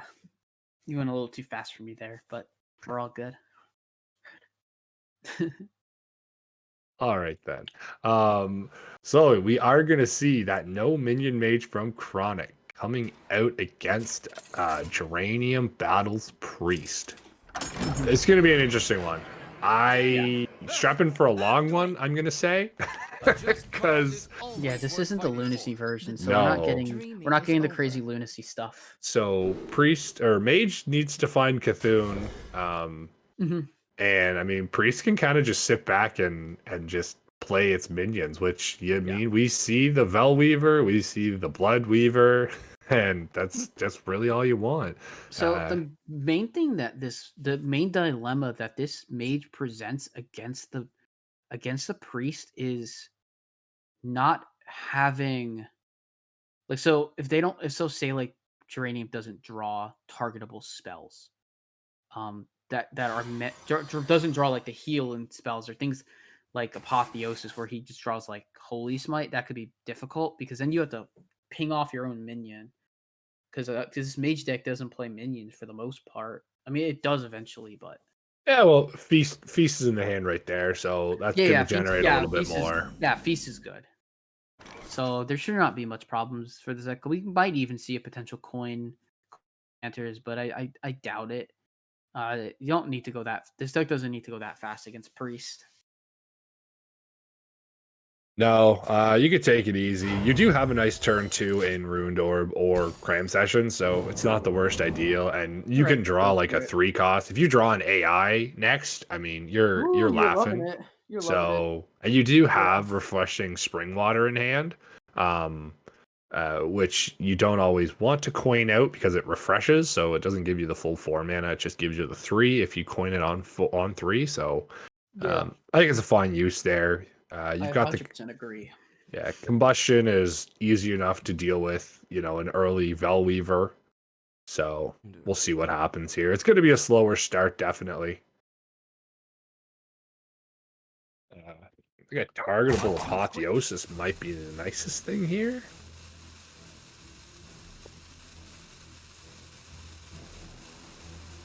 I'm going to take the raised deck, just get a little more value. And wow, didn't I say it?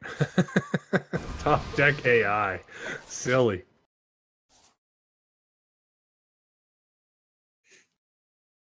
Oh yeah, that's silly. Zero mana evolving is pretty good. Yeah. He's gonna Holy Smite his own. Oh no, he thought that it would. He thought that it would maybe generate a spell. I love it. Even if he didn't he's just think gonna- it was, I love that play. I love the play. Gets it into the rally pool, but it's also just a hilarious I mean, play. didn't he? Was that the second Weaver or was that the first one? No, it was just the first Weaver. He didn't. Yeah, Alright, he well, just slammed it into his own Yeah, face, yeah.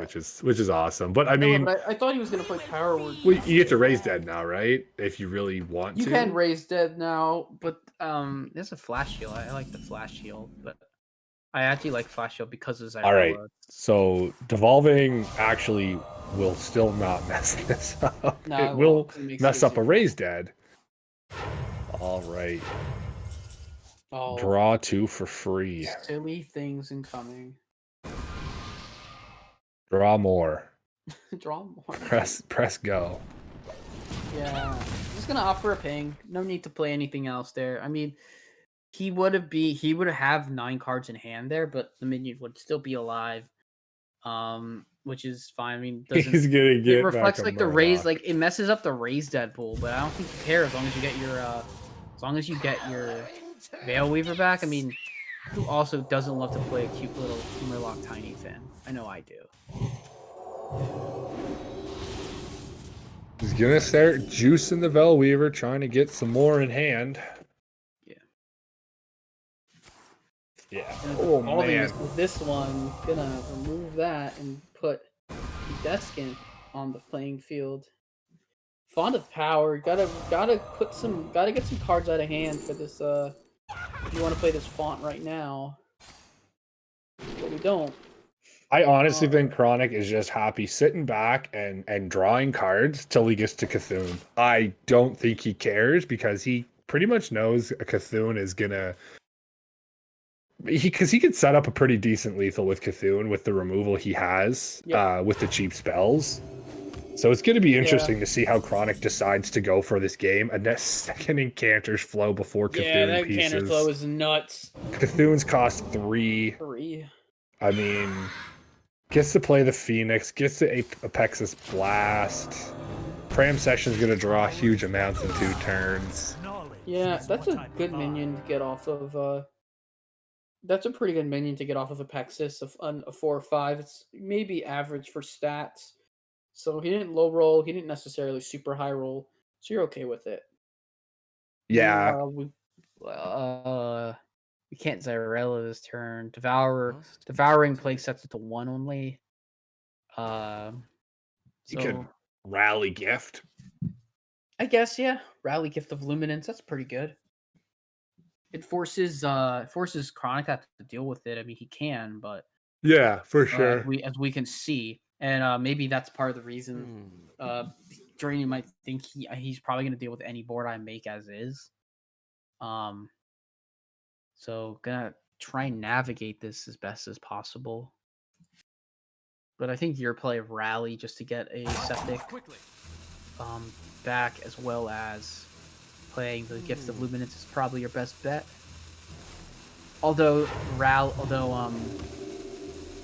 looks like just gonna Hero Power Pass in Mage fashion. There's one piece of Cthulhu. A 3-mana 6/6. I like those.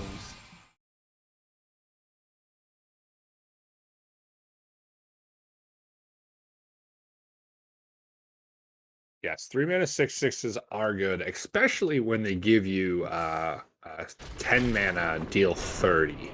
Oh yeah. So slowly but surely, Chronic's gonna get there. Just gonna start playing minions out. I don't know if it's in your best. Wow, gets the Guardian and he gets Varden Dawngrang. So yeah. He got some really good minions. I mean, Geranium doesn't have amazing ways to deal with this board. Mm-hmm. He could deal 4. Mm-hmm. He could clear the board with a renew into Zyrell's. Potentially, yeah, because he'll have to choose his heals wisely. Oh, he's gonna go for the Insight. It's like a 0-mana Veil Weaver.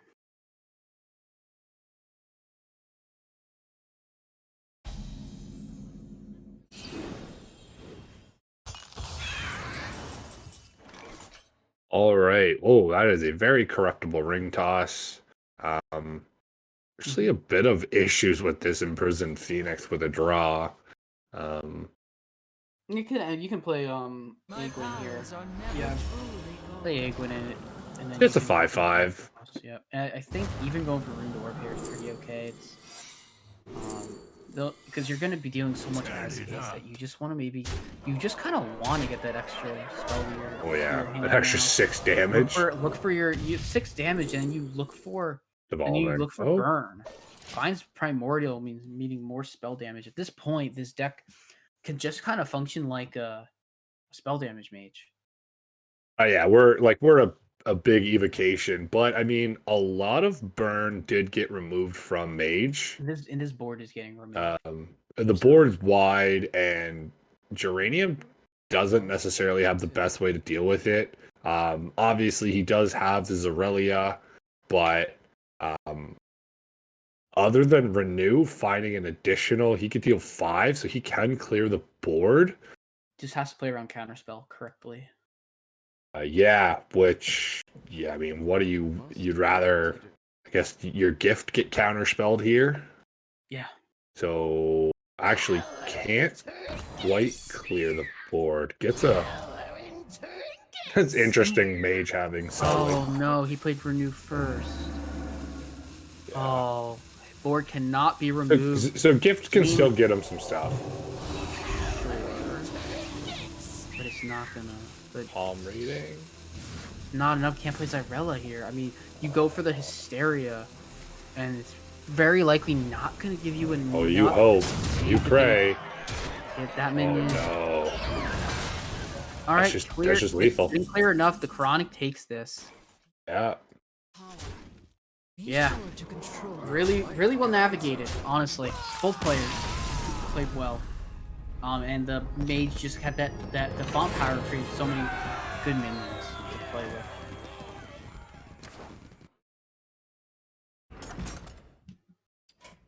Chronic able to push through and get that a big W. So yep. Congratulations to the Chronic. He is pushing his team's OctaTHLon hopes on a little bit further and gets rewarded by going into none other than Lotus Knight. Mm-hmm. Oh, he goes up against my teammate. Okay. All right. Let's see if we can pull battle in here. Or not battle, sorry, Chronic in here. Mm-hmm.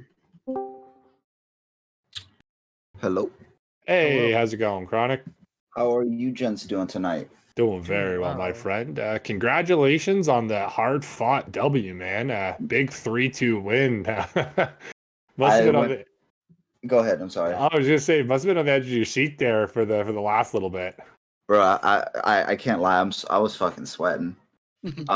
Like that Rogue versus Warlock. I was sweating real hard. Mm-hmm. I think I played like 2 games of Watch Post Rogue before I submitted. And before I even played tonight. So like I was just kind of winging it and it just kind of worked out. I think, I don't know, towards the end there, the mage game I felt pretty confident in. I had lots of outs and I felt really good about it. But that rogue deck, man, it's something.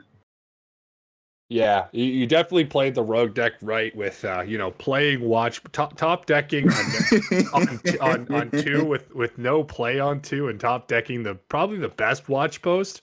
I think you did him dirty with that one, but no, you found an absolute amazing lethal out there. Being able to find the Jandis, Shadow Step, play it, get the Inara, and then find the lethal off of it was a thing of just cherry on top of that match. So congratulations for that one. I loved it. Good job seeing that out, man. Thank you. I was punching air after that match for sure. I don't blame you at all, man. You had him at like 23, and I was counting. I'm like, yeah, no, he's got this one. And I was trying to do quick maths, and I was like, if I'm short 1 or 2, I'm short 1 or 2. Fuck it, we'll figure it out. But it just ended up working out. You're gonna let the cards fly where they may, and if they land, they land. I like it. You got it. That's awesome. But so you have won the honor of fighting into Lotus Knight. You got a bye in the first round. What do you think of your chances going into Lotus? You know his lineup and similar I guess he's got more of an aggro lineup. What do you think? Does he? I actually have not looked at his lineup. Oh yeah, baby. I know his lineup. He's bringing What- the heat. Let me take a look at him really quick. So he's got Secret Pally, he's got Lunacy Mage, he's got Watch Post Rogue, and Shaman. Yeah, baby. Playing the heater shaman. That's gonna be interesting. Okay. Yeah. I don't know. I mean, I feel pretty confident. I like my decks. I definitely got to get a couple more reps in with Watch Post Rogue now. But I'm liking my decks, and I like that I'm not seeing Warlock. That's it, man. No Warlock makes a happy No time. Warlock. That Warlock is a scary deck. Yeah, man. It is probably one of the best. It's cool though to see like such a polarizing meta right now because you see things like Rogue and Paladin, which are so aggressively strong, but then you see decks like Warlock that can still exist and sit back and really attack control matchups. So it's nice to see two very different sides of the meta coexist and then ruin the middle for everybody else. No, I mean I agree, and I was expecting a lot more aggro. Well, I mean I'm getting it with Lotus Knight, but that's why I brought Rush Warrior. Because man. Rush Warrior is so good at controlling that board early. Yeah, and like you saw against his Rogue, once that Rush Warrior is on board, it's not leaving. Yeah, I love that you brought Rush Warrior. I've been playing it a ton on ladder. I saw one of the guys hit legend with it, and I grabbed it, and I was like flat out. I'm in love with it. I love Warrior, and the fact that I have the golden Rakara made me want to play her so bad. And big shout out to bringing Rush Warrior because I mean, you had a chance to take game 2 with the Rush Warrior. Unfortunately, Warlock got a little carried away. What do you think about throwing the weapon face ever? Disregarding the after that match, I kicked myself because I could have won that match. I think I don't think I should have traded into whatever that 5/4 is called. The Rustwicks. Thank you. Yeah, I always want to call him Gallywix, but I know that's a completely different card. I love Gallywix. It gave me a nice memory in my head. Thank you. Oh, you're welcome. But you know, I was hoping he had a lot less to do than he did. Yeah. I kind of underestimated what he could do that next turn, so I should have swung phase, dealt that extra 4 damage, put him down to 4, and I think I should have definitely played that a little more aggressively. I realized as soon as I swung into the minion that I fucked up. But it worked out in the long run. But I definitely am kicking myself because I felt like I could have potentially swept with that Rush Warrior if I would have taken the Warlock out, because I was hoping I queued Warrior first to catch his Priest game 1. Right. Yeah, I ended up catching the Rogue, which I think spelled very strong for your lineup. Getting that Rogue out of the way. It's not good on paper. I just want to say, either people suck at playing Rush Warrior or they're playing the wrong list, but it's at 39% on HS Replay and Legend against Watch Post Rogue. But I think it's a lot better. I think it's favored half the time easily. Yeah. Definitely gives you those early game swings to be able to deal with the rush, the watch posts, which a lot of decks can't. So no, I agree with you there, man. I have to my praises for the deck as well. I've been having a blast with it on ladder. Thank you, sir. Thank you. Yeah, I'm gonna have to snatch that up. Yeah, I'll send you a deck code. I'll DM you. I appreciate it. Yeah. I took a lot of people are running Sour Fang, that 7-drop in it. I saw the list before that came in, but I agree. I don't feel like I need it. I found this list on Twitter, like I think day 1, and I kept discovering the 5-drop. He could clear that buffs your hand 1/1 after you attack. Overlord, Athletic Studies. And originally the deck wasn't running it, and I forgot what I cut, but I cut something to put that in because I think that card really just busts the deck. But yeah, I'll send you the list. Oh, there you go. Perfect. Well, all right, Chronic. Again, congratulations, man.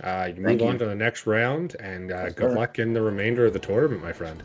Thank you so much. I'll be smoking a victory joint shortly here. So There you go.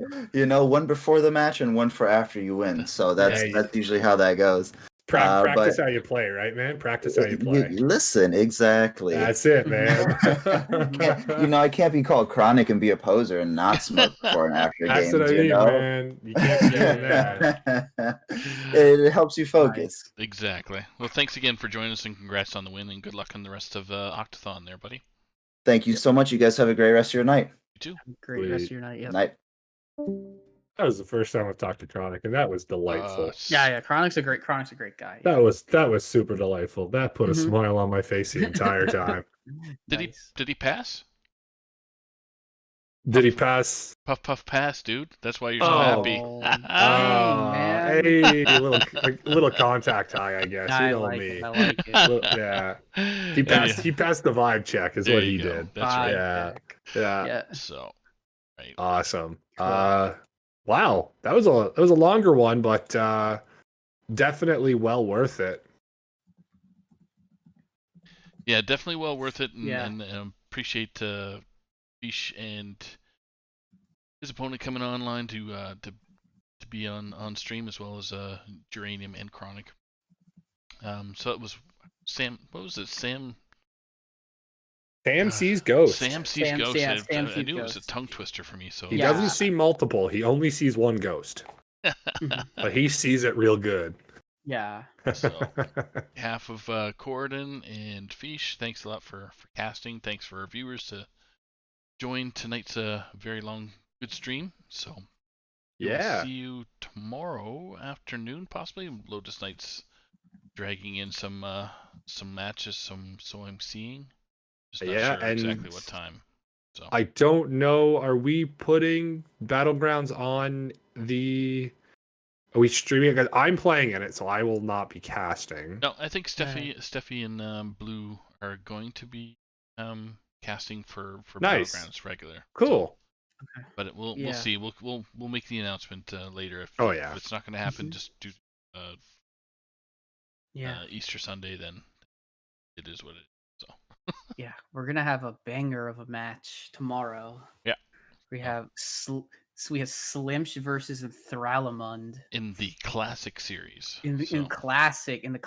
tournament. We're throwing THL back in every which way. Yeah. with these players in the mode. Yep. So Yeah, I believe Isocles has Mr. Python Mr. in Python in- round 1 in Specialist. So Yeah. that's a longer one. That's a 10 o'clock ET. So that's how we're finishing up the Saturday. So I like Yeah. it a lot.